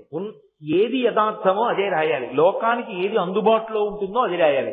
అంతేకాని ఎక్కడో పార్వతీదేవి వెంట్రుకలకి సువాసన ఉంటే మీకు చూసొచ్చావా, ఎలా రాశావు? కాబట్టి నేను ఒప్పుకోని ఈ పద్యాన్ని, తప్పు, ఇంకెప్పుడు ఇలాంటి పద్యాలు సభల్లోకి వచ్చి చెప్పకు అన్నాడు నక్కీరుడు. రాజు ఊరుకున్నాడు. పాపం అతను చిన్నబుచ్చుకున్నాడు. వాదించడానికి అసలు అతనికి కవిత్వం వస్తేగా, పరమేశ్వరుడు రాశాడని సంతోషంగా వచ్చేసాడు. అది పట్టుకుని చిన్నబోయి ఏడుస్తూ వెళ్ళిపోయాడు గుడికి. వెళ్ళిపోయి శివుడి దగ్గరికి వెళ్ళి అన్నాడు, నేను ఇంతకాలం నిన్ను ప్రార్థించాను, పూజ చేశాను, పోనీలే నువ్వు నాకేమి ఇవ్వకపోతే నాకేం బాధ లేదు. తనకు రానిది తనకు వచ్చినట్లుగా నటించకూడదు అని నాకు ఇప్పుడు అర్థమైంది. నేను కవిని కాను, నువ్వు పద్యం రాసి చదవమన్నావు, నేను చదివాను. కానీ నక్కీరుడు నిండు సభలో ఏమన్నాడో తెలుసా? తప్పిది ఒప్పు కాదు, కవితా సమయంబున నొప్పు కాదు, ఈ పగిదిని రచయింపవచ్చునే అని అడిగాడు నన్ను. నేను చాలా చిన్నబుచ్చుకుని వచ్చేసాను. ఎందుకయ్యా నన్ను ఇంత అవమానించావు, నేను వెళ్ళిపోతున్నాను. పరమశివుడు అన్నాడు, ఆగు. వాడికి అహంకారం, వాడికేం తెలుసు? కవితా సమయం అని పేరు పెట్టుకుని కొంతమంది కవులు పోతన గారి పద్యానికి కూడా వంక పెట్టడానికి వెనకాడనటువంటి దుర్మార్గులు ఉంటారు. కాబట్టి నువ్వు బెంగ పెట్టుకోకు, నాతో రా, సభకు వస్తాను అని ఆ బ్రాహ్మణుణ్ణి తీసుకుని రాజ్యసభకి వెళ్ళాడు. రాజ్యసభలో నక్కీరుడు కూర్చుని ఉన్నాడు శంఖపలకం మీద. శివుడు వెళ్ళి, ఆయన కూడా ఒక బ్రాహ్మణ రూపంలోనే వెళ్ళాడు. పరమేశ్వరుడిగా ఎలా పెడతాడు సభలోకి? వెళ్ళి అన్నాడు, ఈ రాజన్యుని మీదనే కవిత సాహిత్య స్ఫురన్మాధురి చారు ప్రభతోడ చెప్పి పంప మాత్సర్యంబు పాటించి ఈ నక్కీరుండు రక తప్పు తట్టెనట. ఏది? లక్షణమో, అలంకారమో, పదబంధమో, రసమో చక్కంచెప్పుడా తప్పను. నేను స్వయంగా పద్యం రాశాను, అతనికి ఏం తెలియదు. నేను మహాకవి, ఈశాన సర్వ విద్యానాం ఈశ్వర సర్వభూతానాం బ్రహ్మాధిపతిర్బ్రహ్మణోధిపతిర్బ్రహ్మా శివో మే అస్తు సదాశివోం అని కదా. అటువంటి సర్వ విద్యలకు నిలయం ఆయనే. అసలు ఆ మాటకొస్తే విద్యలన్నీ ఆయన డబరుకలోంచే వచ్చాయి. ఆయన శివుణ్ణని చెప్పకుండా నేనే వ్రాశాను. ఏది తప్పన్నట్టుగా మాత్సర్యంతో అన్నాడు నక్కీరుడు ఆ మాట. ఏది ఎక్కడ తప్పుంది చెప్పండి? లక్షణమో, లక్షణం తప్ప, అలంకారమో, పదబంధమో, రసమో ఏది తప్పు చెప్పు నాకు అంటే. నక్కీరుడు లేచి అన్నాడు, అగజకునైనంతకు ఇలా మగువులకు తగదు. విడు మాత్సర్యంబు, శివుడంతటి వాణ్ణి పట్టుకుని ఇలాగే వాదించాడు. విను మాత్సర్యంబు గగన ప్రసూనము జగతిన్ ప్రత్యక్షంబునకు సరియనతగునే. పూజ్యటి రచన అంటే పరమశివానుగ్రహం. అలా పడ్డాయి పద్యాలై. నక్కీరుడు అన్నాడు, అగజకునైనం తగు, ఏవో పార్వతీదేవి యొక్క తల వెంట్రుకలకి సువాసన ఉంటుందేమో, నాకు తెలియదు. ఇలా అతివలకు తగదు. ఇక్కడ భూమండలంలో ఏ ఆడదాని తల వెంట్రుకలకి సువాసన ఉండదు సహజంగా. ఆకాశంలో పువ్వుంది అని నువ్వంటే గగన ప్రసూనవాదము, ఆకాశంలో పువ్వుంది అన్నావనుకో, ఉందేమో అనుకోవాలంటే ఉందో లేదో ఎవరైనా తెలుసు. ప్రత్యక్షమునకు జగతిని సరియన తగునే. ఈ లోకంలో ప్రత్యక్షంగా ఎవడైనా కంటితో చూసి అనుభవించినది సత్యమా? అది ఆ రోజుల్లోనే తాము చూస్తే తప్ప నమ్మనే వాళ్ళు ఉన్నారన్న మాట నక్కీరుడితోటే ప్రారంభం. కాబట్టి ఎవరు చూసొచ్చాడు అవన్నీ? ఆకాశంలో పువ్వు ఉందంటే ఎవడు చూశాడు? అలాగే పార్వతీదేవి వెంట్రుకలకి సువాసన ఉందంటే ఎవడు నమ్ముతాడు? అది పద్యం ఏమిటే అన్నాడు. అంటే పరమేశ్వరుడు, ఓహో నువ్వు చూడలేదు కాబట్టి, ఈ అర్చకుడు చూడలేదు కాబట్టి పార్వతీదేవి వెంట్రుకలకి సువాసన లేదంటున్నావు. అమ్మవారి వెంట్రుకలకున్న సువాసన చూడగలిగిన వాడిని ఎవరిని? నేను ఒక్కడే. నేనంటే పరమశివుడు. పరమశివుడు ఒకడేగా. అమ్మవారి యొక్క శిరస్సుని తమకంతో చూస్తూ పట్టుకుని దగ్గరికి తీసుకుని ఆలింగనం చేసుకునేవాడు ఆయన ఒక్కడే. అందుకని ఆయనకే తెలియాలి ఆ సువాసన. అందుకని ఆయన అన్నాడు, ఎలా చెప్పాలి ఇప్పుడు అని, నీలగ్రీవుండు నిటల నేత్రము చూపెన్. నేనెవరో తెలుసా? మూడో కన్ను చూపిస్తాను పరమేశ్వరుణ్ణి. నేను చెప్తున్నాను, పార్వతీదేవి యొక్క కుంతలములకు వెంట్రుకలకు సహజ సువాసన ఉన్నది అనడానికి మూడో కన్ను చూపించాడు. చూపిస్తే నక్కీరుడు మూడో కన్ను చూశాడు. ఓ పరమేశ్వరుడు అనమాట అనుకున్నాడు. అని ఏం చెయ్యాలి? సాష్టాంగపడి క్షమార్పణ అడిగి, ఈశ్వరా మా అదృష్టం మీరే పద్యం చెప్పారా అనాలి. అహంకారం, ఆ కవిత్వం చెప్పగలనన్న అహంకారం మనిషిని ఏ స్థాయికి తీసుకెళ్లిపోయిందో చూడండి. ఆయన అన్నాడు, తల చుట్టుమార కన్నుల కలిగిన పద్యంబు తప్పు కాదనవశమే అన్నాడు. మూడో కన్ను కాదు, నీ తల చుట్టూ కళ్ళు చూపించిన పద్యం తప్పారు. పరమేశ్వరుడు వెంటనే పరమశివుడిగా నిలబడన్నాడు, కుష్ఠవ్యాధిగ్రస్తుడవగుగాక అన్నాడు. అనేటప్పటికీ వచ్చి పరమేశ్వరుడి పాదాల మీద పడ్డాడు. పడి, అయ్యా అహంకారంతో అన్నాను, మీరు మూడవ కన్ను చూపించినప్పుడైనా బుద్ధి తెచ్చుకుంటే పోయేది. నాకు తెలియకపోవచ్చు, జగదంబ కేశపాశమనకున్న సువాసన చెప్పారు, నేను వినలేదు. నాకెలా పోతుంది ఈ కుష్ఠవ్యాధి అని అడిగాడు. అడిగితే నువ్వు కైలాస శిఖరాన్ని దర్శనం చేయి పోతుంది అన్నాడు. ఇక పాపం కుష్ఠవ్యాధి ఎక్కువైపోతే నడవలేనని వెంటనే బయలుదేరాడు. అక్కడి నుంచి ఎక్కడ కైలాస శిఖరం?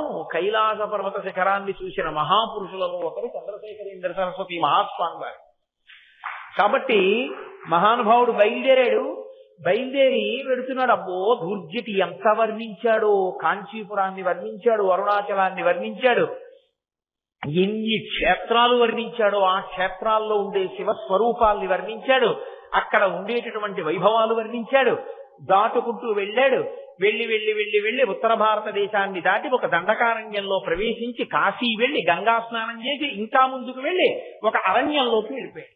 వెళ్ళిపోయి దారి తప్పిపోయాడు. ఒంటి నుంచి చీము కారిపోతోంది, ఒళ్ళంతా తిమ్మిరిక్కిపోయింది, తెల్లమచ్చలు పుళ్ళు పట్టేసాయి, ముక్క ముక్కల కింద ఊడిపోతోంది. అడవిలో ఉన్న ఈగలన్నీ రొద చేస్తూ మీద వాలి ఆ చీము నెత్తురు తాగేస్తున్నాయి. అడుగు తీసి అడుగు వెయ్యలేక ఒక వటవృక్షం కింద కూలిపోయాడు. పెద్ద వృక్షం. దుర్జటి అద్భుతమైన మాటలు అంటాడు. ఆ ఆకులు నేల రాలితే పక్షులు, నీట పడితే చేపలు అన్నాడు. నిజంగా ఏమి దుర్జటి వర్ణనలు అనిపిస్తుంది. నేల మీద పడితే ఎండిపోయింది కదా, గాలికి ఎగిరింది కాబట్టి పక్షి అయింది. నేల పడితే పక్షి, నీట పడితే చేప అన్నాడు. అంటే గాలికి అది చేపలా కదిలి వెడుతోంది ఎండుటాకు. అందులో అంత పెద్ద వటవృక్షం, దాని కింద కూర్చుని సేద తీరుతున్నాడు. ఇంతలో ఒక పెద్ద పిశాచ స్వరూపుడు ఒకడు వచ్చి ఆయన కంఠం పట్టుకుని తీసుకెళ్ళి గుహలో దారేసి శిలడ్డు పెట్టి వెళ్ళిపోయాడు. అందులో ఉన్న వాళ్ళు అన్నారు, మా దౌర్భాగ్యానికి నువ్వురోవడి వచ్చావా అన్నారు. అదేమిట్రా అలా అన్నారు అన్నాడు నక్కీరుడు. ఈ పిశాచానికి ఓ నియమం ఉంది. 100 మంది అయితే తప్ప నరులు వాడి పంటి కిందకి సరిపోరు. అందుకని వాడు తినడం. 100 మంది అయ్యాక పంటి కింద పెట్టుకుని నవ్వుతాడు. 99 మందిమే 100వ వాడు దొరక్క బతికున్నాం, నువ్వు 100వ వాడికి దొరికావు, మేము తెచ్చాం ఇవ్వాల్సి అన్నారు. అంటే ఆయన వెళ్ళి ఏదో తినేటప్పుడు శుభ్రంగా తింటాడులా ఉంది, ఆయన ఏదో స్నానం చేద్దామని వెళ్ళాడు. ఆ మనుషుల్ని తినేసేయవలసినటువంటి ఆ పిశాచ స్వరూపుడు ఈయన వెంటనే నక్కీరుడు గొప్ప కవితాశక్తి ఉన్నవాడు కాబట్టి సుబ్రహ్మణ్యేశ్వర స్వామి వారిని గొప్ప స్తోత్రం చేశాడు. అద్భుతమైన స్తోత్రం, దుర్జటి కృతం. అటువంటి స్తోత్రం చేశాడు. చేస్తే సుబ్రహ్మణ్యుడు అనుగ్రహించి ప్రత్యక్షమయ్యాడు. ఏం కావాలన్నాడు. వీళ్ళందరూ ముందు 90 మెజారిటీ కదా ముందు మాట వినపడుతుంది. 99 మంది ఏమన్నారంటే వాడు వచ్చేస్తున్నాడు, మమ్మల్ని చంపేస్తాడు మహాప్రభో, వాడిని చంపి మమ్మల్ని రక్షించండి అన్నారు. అదెంత పని సుబ్రహ్మణ్యుడికి. తారకాసుర సంహారం చేసిన వాడికి పిశాచాన్ని చంపడం ఓ లెక్క. శూలం పెట్టి ఒక్క పోటు గుడిచాడు, ఆ పిశాచం చచ్చిపోయింది. చచ్చిపోయిన తర్వాత మీరందరూ వెళ్ళిపోండి అన్నాడు. 99 మంది వెళ్ళిపోయారు. ఈయన ఒక్కడు నక్కీరుడు సుబ్రహ్మణ్యుడిని చూస్తూ నిల్చున్నాడు. ఏమయ్యా నువ్వు వెళ్ళలేదు, ఇంకా ఇక్కడ ఉన్నావు అన్నాడు. అంటే ఆయన అన్నాడు, మహానుభావ నువ్వు పరమేశ్వరుడి యొక్క కుమారుడివి, నాకు మీ నాన్నగారి శాపవశాత్ కుష్ఠరోగం వచ్చింది, నడవలేకపోతున్నాను, కైలాస శిఖరం ఎప్పటికీ చూస్తాను నా జన్మలో, ఎప్పటికి తీరుతుంది నాకు ఈ కుష్ఠరోగం అన్నాడు. అంటే సుబ్రహ్మణ్యుడు అన్నాడు, మా నాన్నగారు అత్యంత దయామయుడే. నువ్వు చేసిన తప్పు సామాన్యమైన తప్పు కాదు. మా అమ్మ కబరీబంధపు సువాసన చెప్తే కాదన్నావు, మా నాన్నగారు చెప్పే. అయినా ఆయన కాళ్ళ మీద పడగానే క్షమించారు ఆయన. మా నాన్నగారు ఇంత పెద్ద శిక్ష వేయరే దయామయుడు. ఏమన్నారన్నావు మా నాన్నగారు? కైలాస శిఖరం చూడమన్నారు. కైలాస శిఖరం చూడమన్నారు కానీ ఉత్తరానున్న కైలాసమా దక్షిణానున్న కైలాసమా ఆయన చెప్పలేదుగా. ఇంత దూరం ఎవరు రమ్మన్నాడయా నిన్ను? నువ్వు మధురైలో ఉన్నావు కాబట్టి దక్షిణ కైలాస శిఖరం చూడమన్నారంటే శ్రీకాళహస్తి శిఖరాన్ని చూడాలి నువ్వు, చాలు. ఓ శ్రీకాళహస్తి శిఖరం చూడాలా తండ్రి, మళ్ళీ ఇంత దూరం ఇప్పుడు వెనక్కి ఎలా వెళ్ళనన్నాడు. ఏమీ బెంగలేదుగో ఆ కోనేటిలోకి వెళ్ళి స్నానం చేసి నన్ను తలుచుకుని నమస్కారం చేసి మా నాన్నగారికి నమస్కారం చేసి మా అమ్మకి నమస్కారం చేసి ములుగు, నువ్వు తేలేటప్పటికి అక్కడ ఉంటావు కాళహస్తిలో అన్నాడు. మునిగి తేలేడు, శ్రీకాళహస్తిలో ఉన్నాడు. అందుకే శిఖర దర్శనం అని ప్రత్యేకం సున్నాలు పెట్టి చూపిస్తారు శ్రీకాళహస్తిలో. అక్కడ నిలబడి శ్రీకాళహస్తి శిఖరం వంక చూశాడు. చూసి చూడగానే కుష్ఠరోగం పోగానే ద్రవిడ భాషలో పరమేశ్వరుడి మీద స్తోత్రం చేశాడు, పద్యాలు చెప్పాడు. అనుగ్రహించి పరమశివుడు మళ్ళీ ప్రత్యక్షమయ్యాడు. ఏం కావాలన్నాడు. నువ్వు పద్యం చెప్తే అహంకారంతో కవిత్వం ఉందని తప్పు చేశాను, కవితాశక్తి ఉందని. ఆ కవితాశక్తితోటే నా పాపాన్ని ప్రక్షాళన చేసుకున్నాను. ఈశ్వరా నన్ను మీలో కలుపుకోండి అన్నాడు. శ్రీకాళహస్తిలోనే నత్తీరుడికి మోక్షం ఇచ్చాడు పరమేశ్వరుడు. సరే, ఇప్పుడు శ్రీకాళహస్తి మహాత్మ్యంలోంచి ఇంత కథ ఎందుకు చెప్పానంటే మీకు, సింధుర రాజగమనాథమ్మిల్ల బంధంబు సహజ సుగంధంబు, అమ్మవారి యొక్క కేశపాశమునకు సహజమైన సువాసన ఉన్నది. కాబట్టి శంకరాచార్యుల వారు 2 చోట మందారమాల కలితాలకాయై అంబోధర శ్యామల కుంతలాయి ధమ్మిల్లకాయై అని 3 చోట్ల ప్రయోగం ఎందుకు చేశారు అంటే, ఆ కబరీబంధం అంత గొప్పది కనుక. నల్లగా ఉండే కబరీబంధము నల్లని అజ్ఞానపు చీకట్లు పోగొట్టగలదు. ఎలా?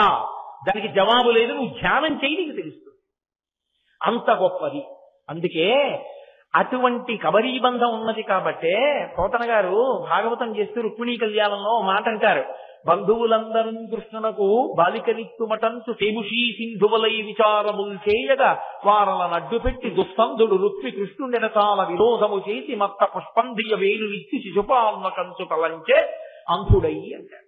రుక్మికి కళ్ళు లేవు అంధుడన్నారు. రుక్మికి కళ్ళు లేకపోవడం ఏంటి అంటే, సాక్షాత్ అమ్మవారి స్వరూపిణి అయినటువంటి రుక్మిణీదేవి ఆదిలక్ష్మి స్వరూపిణి ఇంట్లో తిరుగుతూ ఉంటే రోజు ఆవిడ కబరీబంధాన్ని చూస్తున్నా వాడి అజ్ఞానం పోలేదు, కృష్ణుడికి ఇవ్వకుండా రుక్మికి ఇస్తానన్నాడంటే వాడి అజ్ఞానం ఏమనాలి అంటే, ఆవిడ కబరీబంధము అజ్ఞానపు చీకట్లు పోగొట్టగలదు, అంత శక్తివంతం. అందుకే శంకర భగవత్పాదులు అన్ని మాటలు ప్రతిపాదన చేశారు. ఇప్పుడు మళ్ళీ ఒక్కసారి 5వ శ్లోకం దగ్గరికి వెళ్ళండి. 5వ శ్లోకం 2వ పాదంలో అంటారు, కపాలమాలాంకితకం ధరాయై.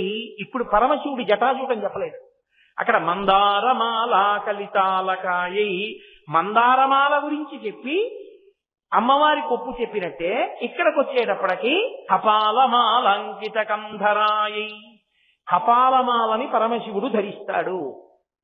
కపాలమాల అంటే, కపాలము అంటే తెలియని వాళ్ళు ఉండరు.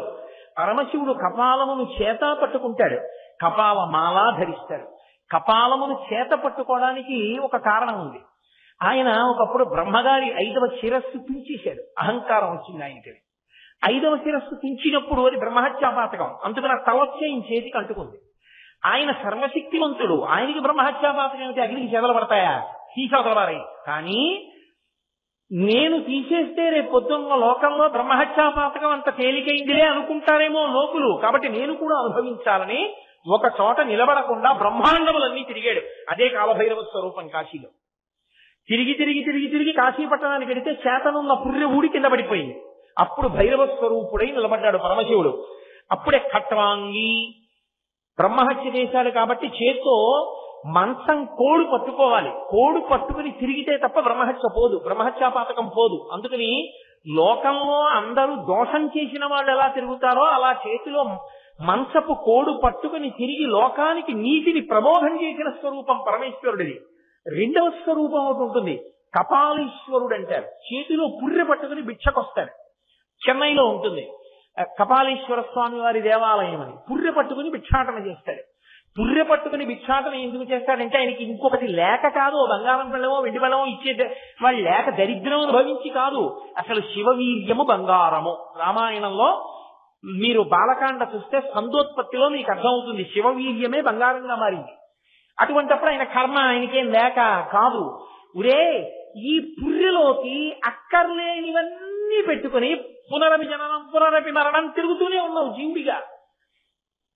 కాస్త నేను భిక్ష అడుగుతున్నాను రా, కపాలాన్ని చూపించి భిక్ష వేయరా, పరం నా గురించి ఆలోచించరా. పుర్రెలో ఆలోచిస్తే నీ బలవంతాలన్నీ తీరిపోయి హాయిగా ఇక సంసారం మనం దొడ్డకుండా నాలో ఐక్యమైపోతావురా అని చెప్పడానికి కపాలాన్ని పట్టుకుని భిక్షాటన చేస్తాడు కపాలేశ్వరుడి.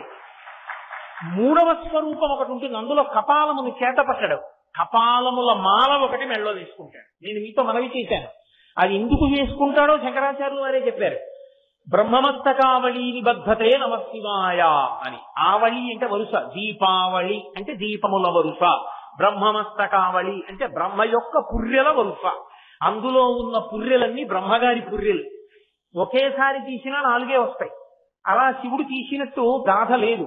ఒక్కసారి ఆయన 5వ తలకాయ తీసేశాడంతే. 4 తలలతో ఉంటారు బ్రహ్మగారు. ప్రతిసారి సృష్టి చేసేటప్పుడు బ్రహ్మగారికి వేదం ఇచ్చి నాయన సృష్టి చేయరా అని చెప్తుంటారు బ్రహ్మగారు. ఆ యుగం అంతా అయిపోయిన తర్వాత బ్రహ్మగారు కూడా పడిపోతాడు.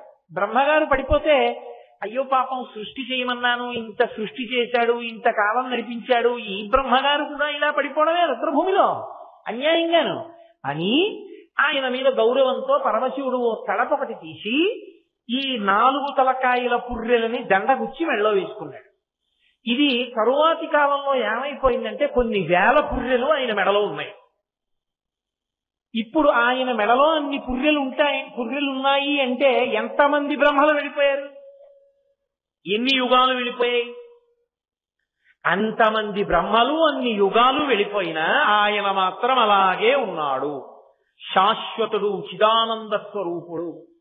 కాబట్టి ఆయన కదలిక లేనివాడు. అందుకే ఆయనకి స్థాణువు అని పేరు. స్థాణువు అంటే బెర్రబెగిసిపోయిన వాడు అని కాదు, ఆయన కదలడానికి చోటు లేదు, అంతటా ఆయన నిండిపోయి ఉంటాడు.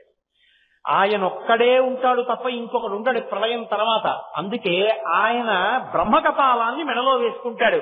ఇన్ని కపాలముల యొక్క వరుసతో కూడిన మాల మెడలో ఉందంటే అంతటి శాశ్వతుడని గుర్తు. ఆయన తప్ప వేరొకడు ఉండడు ఇక ప్రళయం దాటిపోయిన తర్వాత. లోకంబులు లోకేశులు లోకస్తులు తెగిన తుది అలోకంబకు పింజీ కటి కావలయ పండే కాకృతి వెలుగు అతని నీ సేవించున్నని కదా. కాబట్టి అటువంటి పరబ్రహ్మము ఒక్కడై ఉండేటటువంటి వాడు, ఆయన తప్ప వేరొక పదార్థం ఉండదు. కాబట్టి కపాలమాలంకిత కంధరాయ, అంతేకాని ఆ శివుడేదో పనికి మారిన వాడే మెళ్ళో పుర్రెల దండ వేసుకున్నాడని మీరు అనుకోకూడదు. అంతటి నిత్యుడు. అందుకే కవచం ఆయన గురించి మాట్లాడుతూ ఓం నమో భగవతే సదాశివాయ సకల తత్వ విదూరాయ సకల లోకైక కర్త్రే సకల లోకైక హర్త్రే సకల లోకైక సంహర్త్రే సకల లోకైక గురవే సకల లోకైక సాక్షిణే సకల నిగమ గుహ్యాయ సకల లోకైక వరప్రదాయ సకల లోకైక సాక్షిణే అని నిరంజనాయ నిరావాసాయ నిరాతంకాయ నిష్కలంకాయ నిష్ప్రపంచాయ నిర్ద్వంద్వాయ నిస్సంగాయ నిర్మమాయ నిర్మలాయ నిరుపవిభవాయ సచ్చిదానంద విగ్రహాయ అని పిలుస్తుంది. ఈ విశేషణాలతో పిలవడానికి కారణం ఏంటంటే ఎప్పుడూ ఒక్కడుగా ఉండిపోతాడు. అందుకే జానపదులు కూడా ఆయన గురించి చెప్తూ మేకలు వేయింజన్నను బాసురముగా నొక్కపోతి పర్ణం బెక్కున్న ఆ కోతులు వేయింజన్నను కోకోయని కొంకి నక్కకోయని పూషన్ అంటారు.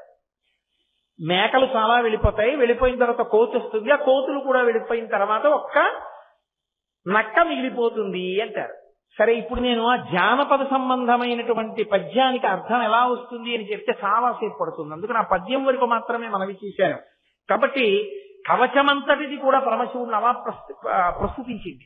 ఒక్కడుంటాడు మెడలో అటువంటి కపాలమాల వేసుకుని ఉంటాడు. ఆ స్వరూపంలో కూడా కవచ స్వరూపమునందు కూడా ఓం నమో భగవతే సదాశివాయ సకల తత్వరూపాయ సకల లోకైక సాక్షిణే సకల నిమ గుహ్యాయ సకల లోకైక వరప్రదాయ సకల దురితార్తి భంజనాయ సకల జగద భయంకరాయ శశాంక శేఖరాయ శాశ్వత నిజామాసాయ నిరామాసాయ నిరాతంకాయ నిష్కలంకాయ నిష్ప్రపంచాయ నిర్ద్వంద్వాయ నిస్సంగాయ నిర్మమాయ నిర్మలాయ నిర్గుణ విభమాయ సచ్చిదానందద్వైత పరమ ప్రకాశాయ తేజస్వరూపాయ అంటూ పిలుస్తూ కపాలమాలాధరాయ అని పిలుస్తుంది. కపాలమాలాధరాయ అని పిలవడానికి కారణం ఆయన మెడలో ముండమాల వేసుకుని ఉంటాడు. చేతకానితనమని అనుకోకూడదు, ఉగ్రస్వరూపమని. ఆయన శాశ్వతుడు అనడానికి అది సూచన. అటువంటి నిత్యుడైన వాడు ఆయన. ఆయన యొక్క జ్ఞానమును ఇవ్వడమే అద్వైతానుభూతి. శివుడిగా మారాలంటే ఆవిడ కొప్పు ఆధారం. ఆవిడ కొప్పు ఎవరికి దర్శనమైందో వాడు ఆయనగా మారి నిత్యుడైపోతాడు. అంటే వాడు ఆత్మగా మిగిలిపోతాడు. ఇక వాడు మళ్ళీ శరీరములో ప్రవేశించవలసిన అవసరం లేని పునరావృత్తి రహిత శాశ్వత శివ సాయుధ్య స్థితిని పొందుతాడు.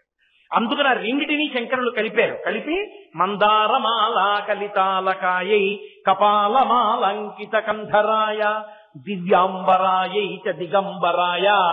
అమ్మవారు దివ్యమైన అంబరమును కట్టుకుంది. దివ్యాంబరము అన్న మాటకు అర్థం ఏమిటంటే మామూలుగా ఒక నేతగాడు వేసినటువంటి వస్త్రమును కట్టుకునేటటువంటి లక్షణమున్న తల్లి కాదు. ఆవిడ గురించి అన్నపూర్ణాష్టకంలో శంకరాచార్యుల వారు ప్రస్తుతి చేస్తూ ఒక మాట అంటారు. నానారత్న విచిత్ర భూషణ కరీ హేమాంబరాడంబరి ముక్తాహార విడంబమాన విలసద్వక్షోజ కుంభాంకరి కాశ్మీరాగరువాసితంగరుచిరా కాశీపురాధీశ్వరి భిక్షాం దేహి కృపావలంబనకరి మాతా అన్నపూర్ణేశ్వరి. ఆమె కట్టుకునే దివ్యమైన వస్త్రం ఏమి అంటే బంగారు చేలము కట్టుకుంటున్నాడు. బంగారునే వస్త్రముగా బంగారు చీర కట్టుకుంటున్నాడు. బంగారు చీర కట్టుకుని బంగారు పాత్రలో మణిగణ ఖచ్చితమైన తెడ్డు పట్టుకుని సమస్తమైన జనుల యొక్క కోర్కెలను తీరుస్తుంది. సువాసనలు వెదజల్లుతున్నటువంటి శరీరంతో ఉంటుంది తల్లి. అసలు నిజానికి సమస్త వాంగ్మయమే ఆవిడ రూపం. అందుకే ఆదిక్షాంత సమస్త వర్ణ నికరి శంభు ప్రియే శాంకరి అంటారు శంకరాచార్య వారు. స్వర్గద్వార కవాటపాటనకరి కాశీపురాధీశ్వరి మోక్షద్వార కవాటపాలనకరి. స్వర్గద్వారమైనా ఆవిడే తెరవాలి, మోక్షద్వారమైనా ఆవిడే తెరవాలి. నీకిక్కడ మంచి బుద్ధినిచ్చి మంచి పనులు చేయించి పుణ్యాన్ని కట్టపెట్టి స్వర్గలోకానికి పంపించాలన్నా ఆవిడే గడియ తీయాలి. నీకిక్కడ మంచి పనులు చేయించి భక్తితో కూడిన కర్మాచరణము వలన వైరాగ్యము కలిగి వైరాగ్యము వలన జ్ఞానము కలిగి జ్ఞానము వలన పునరావృత్తి రహిత శాశ్వత సాయుధ్య స్థితి స్వరూప మోక్షానందమును కలగడానికి కారణమైనటువంటి నీతిలో గడియ తీయాలన్నా ఆవిడే తీయాలి. అందుకే ఆవిడ చెయ్యి, ఆవిడ చేతికున్న గాజులు, ఆ గాజుల సవ్వడి, ఆ తలుపు తీయడం అంత ప్రస్తుతి చేస్తారు. ఆఖరికి తిరుప్పావై ఏం చదువుతుంటారు మార్గశీర్ష మాసంలో. అందులో కూడా 18వ పాశనం అనుకుంటా. ఉండు మదకడిస్తు రుణాల తోల్వడియన్ నందగోపాలన్ మరుమగళే లిప్పిన్నాయ్ కందం కమలం కలలి కడైத்திரவாய் வந்தையெங்கும் தொழிலை தனுகான் மாதவி పందల్ మేల్ పల్కాల్ పీళి వన్నన్ కుయిలగాన్ అంటూ ఆ అమ్మవారు తలుపు తీయాలి అని ప్రస్తుతి చేస్తారు. కాబట్టి ఆ తల్లి స్వర్గద్వార కవాటపాలనకరి. ఆ అమ్మ ఆవిడ కబరీబంధ దర్శనం పరమశివ స్వరూపుడై నిత్యుడైపోవడానికి కారణం. అందుకే శంకర భగవత్పాదులు కలపడంలో అంత అందం ఉంటుంది. కేవల భోగమే కాదు, భోగము జ్ఞానము రెండిటిని కలుపుతారు. ఎందుకంటే గృహస్థాశ్రమము పండడానికి కారణం భోగము తర్వాత వైరాగ్యము కూడా కలగవలసినది గృహస్థాశ్రమంలోనే. అందుకే అవి రెండూ కలగడానికి వీలుగా శ్లోకాలని తీసుకొస్తారు. గహనంగా ముందుకెళ్లే కొద్దీ అంత అందంగా తీసుకొస్తారు, అంత గాంభీర్యాన్ని సంతరించుకుంటుంది. కాబట్టి ఆ తల్లి దివ్యాంబరాయైచ, ఆమె బంగారు చేలమును కట్టుకుని ఉంటుంది ఆ తల్లి. దిగంబరాయ, పరమశివుడి దగ్గరికి వచ్చేటప్పటికి ఆయన దిగంబరుడు అన్న మాటని మీరు చాలా జాగ్రత్తగా అర్థం చేసుకోవాలి. దక్షుడంతటి వాడు కూడా తూలనాడాడు ఈ మాటను అడ్డు పెట్టుకుని. దిగంబరాయ అంటే బట్టలు కట్టుకోనివాడు అన్నది అర్థం కాదు. బాహ్యంలో దిగంబరుడు అంటే బట్టలు కట్టుకోనివాడు. దిగంబరుడు అన్న మాట అసలు శాస్త్రంలో అన్వయం ఎలా అవుతుందో తెలుసా అండి? ఒక పురుషుడు పంచె కట్టుకునేటప్పుడు పంచెని ఇలా పెట్టి ఇటు తిప్పుతాడు. తిప్పగానే మొదట శరీరానికి చుట్టుతుంది, పంచె పూర్తిగా చుడుతుంది. మొదటిసారి తిప్పినప్పుడు అలా తిప్పాలి. అలా తిప్పి 5 చోట్ల నొక్కితేనే పంచె కట్టు. అది ఒక్క గృహస్థే కట్టాలి, బ్రహ్మచారికి అలా కట్టుకునే అధికారం లేదు. స్నాతకమై పెళ్ళయిన తర్వాతే 5 చోట్ల నొక్కి కట్టాలి తప్ప గృహస్థు పెళ్ళైపోతే లుంగీలా కట్టుకుని తిరుగుతానండి ఈశ్వరుడి దగ్గర కుదరదు. ఈశ్వరుడి దగ్గర లుంగీలా కట్టుకుని పూజ చేశాడనుకోండి, బట్టలు కట్టుకోకుండా పూజ చేశాడని వేస్తారు ఖాతాలో. కావాలంటే మీరు వేదంలో పటలపన్నం చూడండి. గోచి పెట్టే చెయ్యాలంతే, వెనక నుంచి గోచి పెట్టాలి. ఐదో నొక్కు అక్కడ వస్తుంది. అందుకని 5 సార్లు నొక్కాలి పంచెని. అందుకే పెద్దలు పంచె కట్టి విప్పితే మీరు పంచెని చూస్తే 5 సార్లు ఎక్కడ నొక్కాడో మీకు కనపడిపోతుంది. అంత అందంగా నొక్కి కట్టుకుంటారు. ఊరికే ఇటు బిగించి అటు బిగించి 30 సార్లు నొక్కేసి చేయరు. కొన్నాళ్లు పంచె కట్టి విడిచిపెడితే 5 సార్లు నొక్కిన నొక్కు కనపడుతుంది పంచెలో. అంత అందంగా కట్టడం రావాలి పంచె కట్టుకుంటే. పంచె కట్టాడంటే పంచేంద్రియములను కట్టాడని గుర్తు, నిలబెట్టాడు మనస్సును. అది గృహస్థు యొక్క ధార్మికమైనటువంటి విశేషం. అందుకని పరమ దిగంబరాయ అంటే పంచెని మొదటిసారి కట్టినప్పుడు శరీరాన్ని అంతటి చుడుతుంది, లుంగి చుట్టినట్టు చుట్టేస్తుంది. అప్పుడు వస్త్రధారి అయినాడు అంటారు. దాన్ని తీసేశాడనుకోండి, ఇప్పుడు కూడా దిక్కులు ఆవరిస్తాయి, వెంటనే దిక్కులు ఆవరించి ఉంటాయి. అందుకని దిగంబరుడైనాడు అని. మీరు బాగా పట్టుకున్నారో లేదో, ఇంకా అంతకన్నా చెప్పడం సాధ్యం కాదు ఒక వేదిక మీద కూర్చొని. పరమశివుడు దిగంబరుడు. ఆయన కట్టడానికి పంచెనేయగలిగిన నేతగాడు లేడు. ఎందుకని? వ్యోమవత్వ్యాప్తదేహాయ, ఆకాశం ఎలా వ్యాపించిందో అలా వ్యాపించిపోయాడు ఆయన. ఏది ఆయనకి పంచె ఎవరినేస్తారు?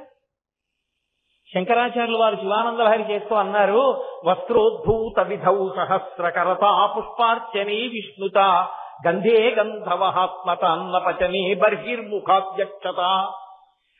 ఆయన అన్నారు, అయ్యా నీకు పంచి ఇస్తాను, ఏదో వస్త్రయుగ్మం సమర్పయామి అనాలి కదా, నీకు బట్టలు ఇవ్వాలిగా నిజంగా, మరి నీకు బట్టలు ఇస్తాను, కానీ నీకు బట్టలు ఇవ్వాలంటే నువ్వు నా కోటి అప్పుడు ఇస్తాను. ఏమిటిమ్మంటావు? సహస్రకరత, నన్ను సూర్యుడిని చెయ్యి. సూర్యుడికి సహస్రము అంటే సంస్కృతంలో 1000 కాదు, అనంతమైన కిరణములు, కరములు. అన్ని చేతులు నాకుంటే నీకు పంచె కడతానప్పుడు. ఆకాశం అంతా సూర్యకిరణములు నిండిపోతాయి కాబట్టి అప్పుడు నీ చుట్టూ పంచెనే కడతా. పంచెక్కడిది తర్వాత మాట, అసలు ముందు సూర్యుడిని అయితే కడతా తప్ప ఇలా నేనుంటే నీకు పంచె కట్టడం నా సాధ్యం కాదు అంటే అంతా నిండిపోయిన వాడు పరమేశ్వరుడు. అటువంటి పరమేశ్వరుడు అంతటా నిండిపోతే ఇప్పుడు ఆయనకి వస్త్రం ఏది? దిక్కులే వస్త్రము. ఆయనకి 8 దిక్కులు వస్త్రముగా నిలబడతాయి పరమేశ్వరుని చుట్టూ. కాబట్టి అది దిగంబరాయ, దిక్కులు అంబరముగా కలిగిన వాడు కాదు. ఇంకొక అర్థం ఏమిటంటే, ఇవన్నీ వీటితో వచ్చే పేచీ ఏమిటంటే, ఇవి ఒక్కొక్క మాట ఒక్కొక్క రోజు లేదా 3 రోజుల ప్రసంగాలు అవి. వాటిని ఇన్నిటినీ తీసుకొచ్చి ఏదో ఓ రోజో 2 రోజుల్లోనో చెప్పడం అంటే అది ఎలా ఉంటుందంటే ఏదో మనసుకి చాలా కష్టం కలిగిన పని చేస్తున్నట్టు ఉంటుంది. దిగంబరాయ అన్న మాటకి ఒక రహస్యం మీరు నన్ను పవిత్ర హృదయంతో అర్థం చేసుకోవాల్సి ఉంటుంది. ఈ విషయంలో ఒక ఆమె ఒంటి నిండా కొన్ని కోట్ల రూపాయల బంగారు ఆభరణములు పెట్టుకుంది, కొన్ని కోట్లు చేసేవి, బట్ట కట్టుకోలేదు. ఏమంటారు ఆమెని? ఏమమ్మా నీకు సంస్కారం లేదా, నాగరికత లేదా, ఇన్ని నగలు పెట్టుకుంటే బట్ట కట్టుకు తిరగద్దు అంటారు. ఒక ఆమె ఏ నగలు పెట్టుకోలేదు, నత్తగొల్లల మాల వేసుకుని, శంఖాల హారం వేసుకుని, సముద్రపు టుట్టుని దొరికేవి, పసుపు తాడుతో మంగళసూత్రం వేసుకుని, నల్లపూసలు వేసుకుని ఓ 30 రూపాయలు చీర కట్టుకుంది. ఇప్పుడు ఆవిడ్నేమంటారు? ఉన్నంతలో చీర కట్టుకుంది, సంస్కారవంతురాలంటారు. అసలు బట్ట కట్టుకుని ఉండడమే ఒక పురుషుడికి చెందిన దానము అని సిగ్గు ప్రకటనం చేయడం, లజ్జ ప్రకటనం చేయడం. అంటే తను ఉపాసించవలసిన వాడు ఒకడు ఉన్నాడు అంటే బట్ట ఉంటుంది కదా. అందుకే దిగంబరులు ఎందుకు అయిపోతారంటే ఇంక అసలు ఏ శరీర వ్యామోహం లేకపోతే. బట్ట కట్టుకోవడము అన్న మాటకు అర్థం ఏమిటంటే భక్తి అన్న అంబరమును కట్టుకోవడం. భక్తియే బట్ట. భక్తి ఎప్పుడు ఉంటుంది? నేను మా నాన్నగారి పట్ల భక్తితో ఉన్నానండి అంటే నాకన్నా ఇంకోళ్ళు ఉండాలా? నేను పరమేశ్వరుడి పట్ల భక్తితో ఉన్నానండి అంటే పరమేశ్వరుడు ఉండాలా? పరమేశ్వరుడు ఎవరి పట్ల భక్తితో ఉండాలి? ఆయన ఎవరిని పొందాలి? ఆయన పొందడానికి ఎవరైనా ఉన్నాడా? ఆయన స్తోత్రం చేయడానికి ఎవరైనా ఉన్నాడా లోకంలో? ఆయన పూజ చేయడానికి ఎవరైనా ఉన్నారా? ఎవరు లేరు. కాబట్టి ఆయన ఏం చేస్తాడు? ధవళవపుషం ఇందోర్ మండలే సన్నివిష్టం భుజగవరయహారం భస్మ దిగ్ధాంగమీశం మృగయ పరశు పాణించారు చంద్రార్ధమౌళిం హృదయ కమల మధ్యే సంతతం చింతయామి. ఇలా కూర్చుని తనలో తానే రమిస్తూ ఉంటాడు. తన ఆత్మయందు తానే రమిస్తాడు. ఎందుకంటే ఇక తాను పొందవలసిన వాడు వేరొకడు లేడు. నిత్యుడు, నిరంజనుడు, శాశ్వతుడు, రెండవ పదార్థము లేనివాడు, తాను అంతటా నిండిపోయిన వాడు వేరొకడిని ఎవరిని పొందుతాడు ఆయన? ఇంకొకడు లేడు ఆయన పొందడానికి. కాబట్టి ఆయనకి భక్తి ఎవరి పట్ల ఉండాలి? ఉండడానికి ఇంకెవరు లేరు ఆయనకి. కాబట్టి ఆయనకి భక్తి అంబరము ఉండదు. ఆయనని అందరూ పొందాలి. పతిం విశ్వస్యాప్తేశ్వరగం శాశ్వతగం శివం అచ్యుతం. ఆయన ఒక్కడే పతి. బాహ్యంలో మగవాళ్ళు ఆడవాళ్ళు అని ఉండొచ్చు, కానీ శాస్త్రమునందు మాత్రం మనందరం ఆడవాళ్ళమే. మనందరము పతిని పొందాలి. పతిని పొందలేదనుకోండి ఆమె బరువు అయిపోతుంది. పుట్టింటి వాళ్ళకి అన్నాళ్ళకి పెళ్ళవలేదనుకోండి ఏది ఇలా ఉండిపోయిందంట. అందుకని ఆమె పతిని పొందాలి. ఆ పతిని పొందితే తప్ప ఆమె జీవితానికి సార్థకత ఉండదు. అందుకే మంగళసూత్రం కట్టేటప్పుడు కాడి పెట్టి నీళ్లు పోస్తారు కన్నంలోంచి. అపాల మంత్రములు అంటారు వాటిని. అత్రి మహర్షి యొక్క కుమార్తె ఉండేది, ఆమెకు పేరుండేది. ఆమెకి పెళ్ళవలేదు అన్నేళ్ళకి. పెళ్ళవకపోతే ఆమెని పాలించేవాడు లేడు, ఆమెని పొందేవాడు లేడు. కాబట్టి ఆమెకి పేరేమిటి? అపావా. ఈమెని పాలించేవాడు లేడు, అపావా అని పేరెట్టారు. ఆవిడకి అసహ్యం వేసింది కొన్నాళ్ళకి. చిచి, నన్ను అందరూ అపావా అపావా అంటున్నారు, నేను బతకను అని నదిలో దూకేసి ప్రవాహం కొట్టుకెళ్ళిపోతుంది. ఆవిడకి సోమలత దొరికింది అదృష్టవశాత్తు. అయ్య బాబోయ్, నాకు సోమలత దొరికింది అదృష్టం అని ఆవిడ వెంటనే సోమలత నవిలి ఆ రసాన్ని తీసి మానసికంగా ఆరాధన చేస్తూ వేదమంత్రములతో ఇంద్రుడి యొక్క కాడి మీద పోస్తున్నాను అని అభిషేకం చేసింది కొట్టుకుపోతూ. ఇంద్రుడు చూసి సంతోషించి వెంటనే గబగబా కిందకి దిగావండి పైకెత్తి అద్భుతమైన వరుణ్ణి చూసి పెళ్లి చేసి, నీవు నదిలో కొట్టుకుపోతున్నప్పుడు ఏ మంత్రములను చదువుతూ సోమలతతో నా రథచక్రము మీద అభిషేకం చేశావో అదే మంత్రములను వివాహకాండ యందు చదువుతూ మంగళసూత్రం కట్టబోయే ముందు వధువు యొక్క మెడ మీద కాడి పెట్టి కాడి కన్నంలోంచి కానీ అభిషేకం చేసి తర్వాత మంగళసూత్రం కడితే తరువాతి కాలమునందు చర్మవ్యాధి వచ్చి ఆమె శరీరము వివర్ణమై భర్తకి అసహ్యంగా కనిపించకుండా ఉండుగాక వరం ఇచ్చాడు. అందుకు అపాల మంత్రాలతో అభిషేకం చేస్తాం. ఇప్పటికే హరదత్తాచార్యులు వారు వ్యాఖ్యానం చేశారు దాన్ని. కాబట్టి అటువంటి స్థితి, అటువంటి వ్యవస్థ ఉన్నటువంటి స్థితిలో పరమశివుడు దిగంబరుడై ఉన్నాడు అన్న మాటకు అర్థం ఆయన భక్తితో ఉండడానికి ఎవరు లేరిహ. కాబట్టి ఆయన భక్తి అంబరమును పట్టుకోడు. భక్తి అంబరం అవసరము లేనివాడు కాబట్టి దిగంబరుడు, దిక్కులు అంబరముగా ఉన్నవాడు కాబట్టి దిగంబరుడు. తప్ప ఏదో బట్ట కట్టుకోకుండా దిశములతో అలా తిరుగుతుంటారండి అని అనకూడదు, తప్పది. దాని అసలు సిద్ధాంతం అర్థం కాలేదు అని గుర్తు. కాబట్టి దివ్యాంబరాయైత దిగంబరాయ లోకంలో మర్యాద ఒకటి ఉంది. ఆడది మగవాణ్ణి పొందాలి తప్ప ఇంకొకలా చెప్పడానికి వీల్లేదు. అందుకని ఆవిడ దివ్యాంబరం కట్టుకోవాలి, ఆయన దిగంబరుడై ఉండాలి. అంటే ఆయన ఒక్కడే ఉండాలి. అంటే ఆయన బట్ట కట్టుకోడని మీరు అనుకోకూడదు. ఇంకా మీకు విచిత్రం చెప్పనా? అసలు పరమశివుడు కట్టుకున్న బట్ట, పరమశివుడి అందము చూస్తే ముగ్ధులైపోతారు. అటువంటి పట్టుబట్ట కడతలే. అప్రాకృత శరీరం తం అతిమన్మధరూపిణం ఘృతరీతి ఘనీభూతం సచ్చిదానంద విగ్రహం అంటూ లింగపురాణం ఆయన స్తోత్రం చేసింది. అంతటి అందగాడు. అందుకనే నారాయణుడంతటి వాడు మనసు మారేసుకున్నాడు. అందుకే దూర్జుటి దిప్పి పొడిచాడు కాళహస్తీశ్వర శతకంలో. వన్నీ ఏనుగుతోలు దుప్పటము బువా కాలకూటంబు చేగిన్నే బ్రహ్మకపాలము ఉగ్రమగు భోగే కంఠహారంబు నిన్నీలాగున నుండి తెలిసియుం నీపాదమూలంబునం చేర్చం నారాయణుడెట్లు మానసమునం శ్రీకాళహస్తీశ్వర అని అడిగాడు. అంతటి అందగాడయ్య. అటువంటి పరమశివుడు లోకం దృష్టిలో దిగంబరుడిగా ఎందుకుంటాడు అంటే ఆయన పొందడానికి వేరొకడు లేడు కనుక. అందుకని దివ్యాంబరాయైత దిగంబరాయ నమశివాయైత నమశివాయ.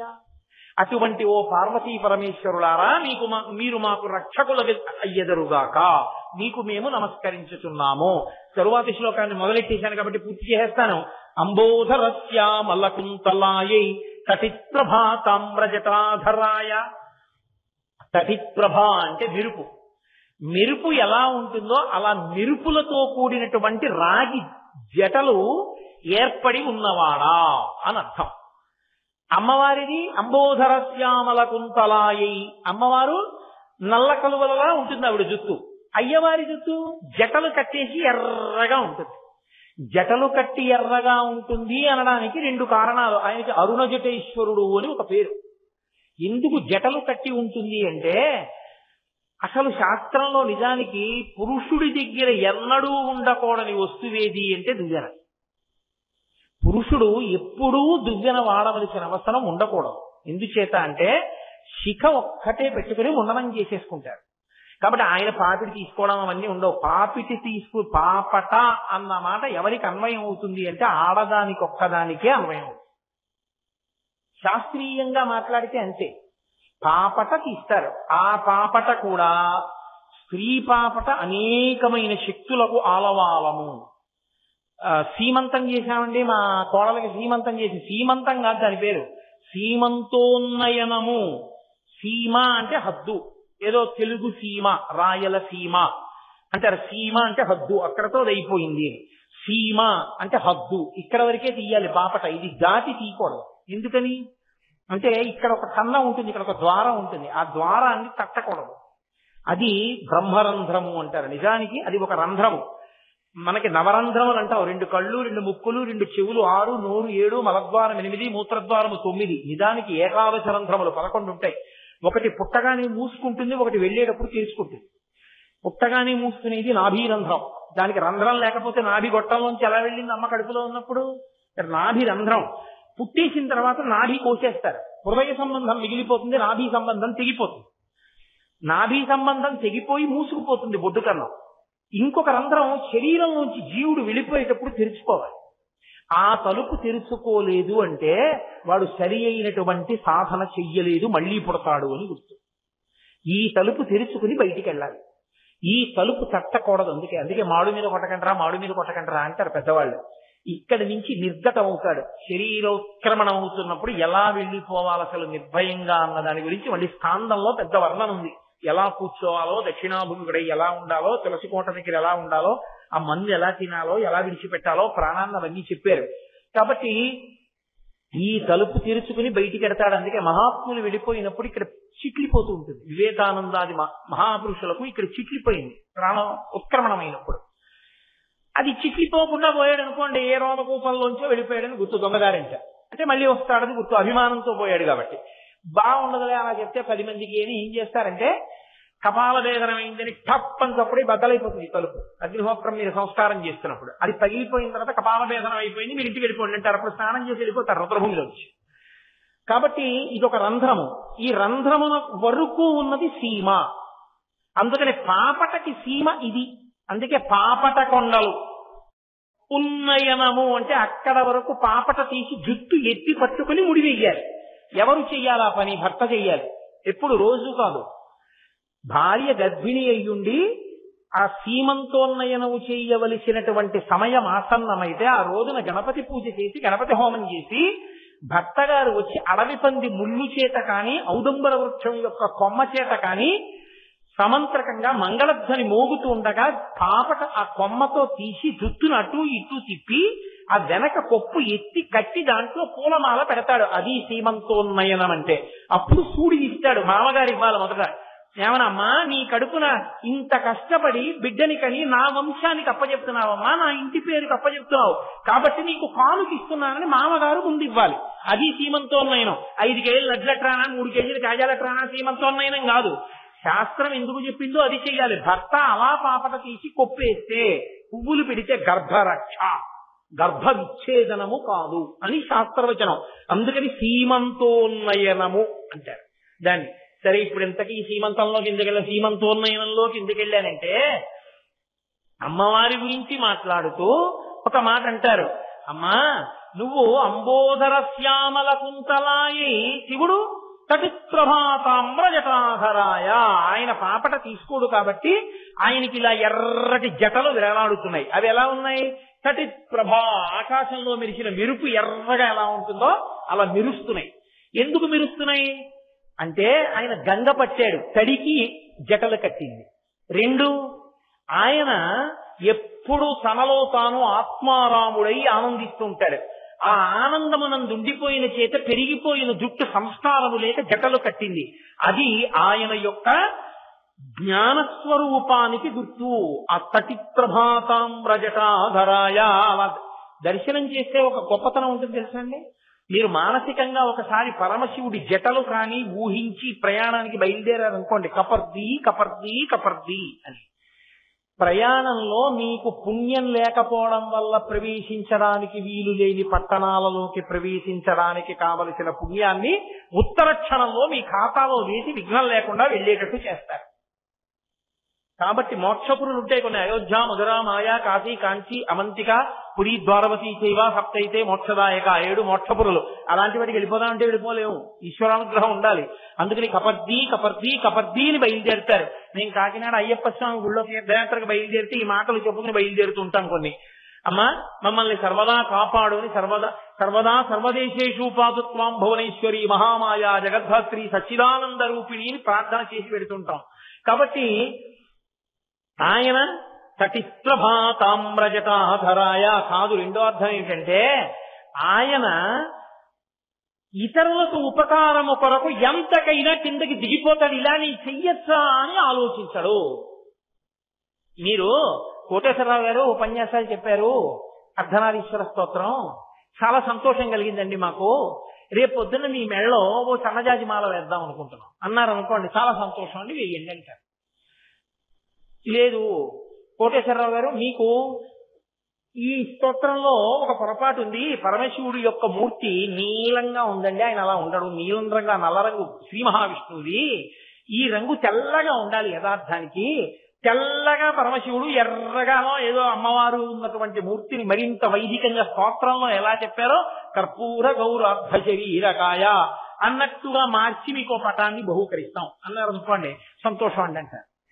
కోటేశ్వరరావు నాకు మీ ప్రసంగం నచ్చింది, ఇక్కడ నిచ్చెన వేసుకుని పైకి ఎక్కి మీ నెత్తి మీద 2 బిందెలు నీళ్లు పోస్తాం అన్నారు అనుకోండి.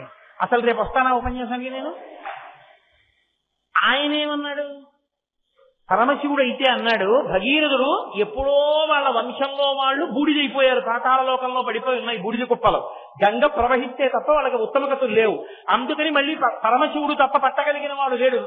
నాణ్యం పశ్యామి శూలినః అన్నాడు బ్రహ్మగారు, శివుడు తప్ప పట్టగలిగిన వాడు లేడు, కాబట్టి శివుడి గురించి తపస్సు చెయ్యన్నాడు. మళ్ళీ పాప మహానుభావుడు గోకర్ణానికి వెళ్ళి తపస్సు చేశాడు. శివ పట్టనడగలేదు, శివుడే అన్నాడు, ప్రీతస్తేహం నరశ్రేష్ఠ కరిష్యామి తమప్రియం శిరసాధరయిష్యామి శైలరాజసుతామహం, నేను పడతానయా గంగని అన్నాడు. అహంకరించింది గంగ, అయినా ఇలా నిలబడ్డాడు. అహంకరించిన గంగని కూడా తన జటాజూటంలో పైనుంచి వచ్చిన నీళ్లని అలా అంతకాలం ఎందుకు పట్టాడంటే భగీరథుడికి ఉపకారం చేయడం కోసం. లేకపోతే పైనుంచి పడితే భూమి పాడైపోతుందంటే మధ్యలో నేను వచ్చి ఆ నీళ్ళన్నీ పట్టుకున్నా నెత్తి మీద అవతలబలయానాలి.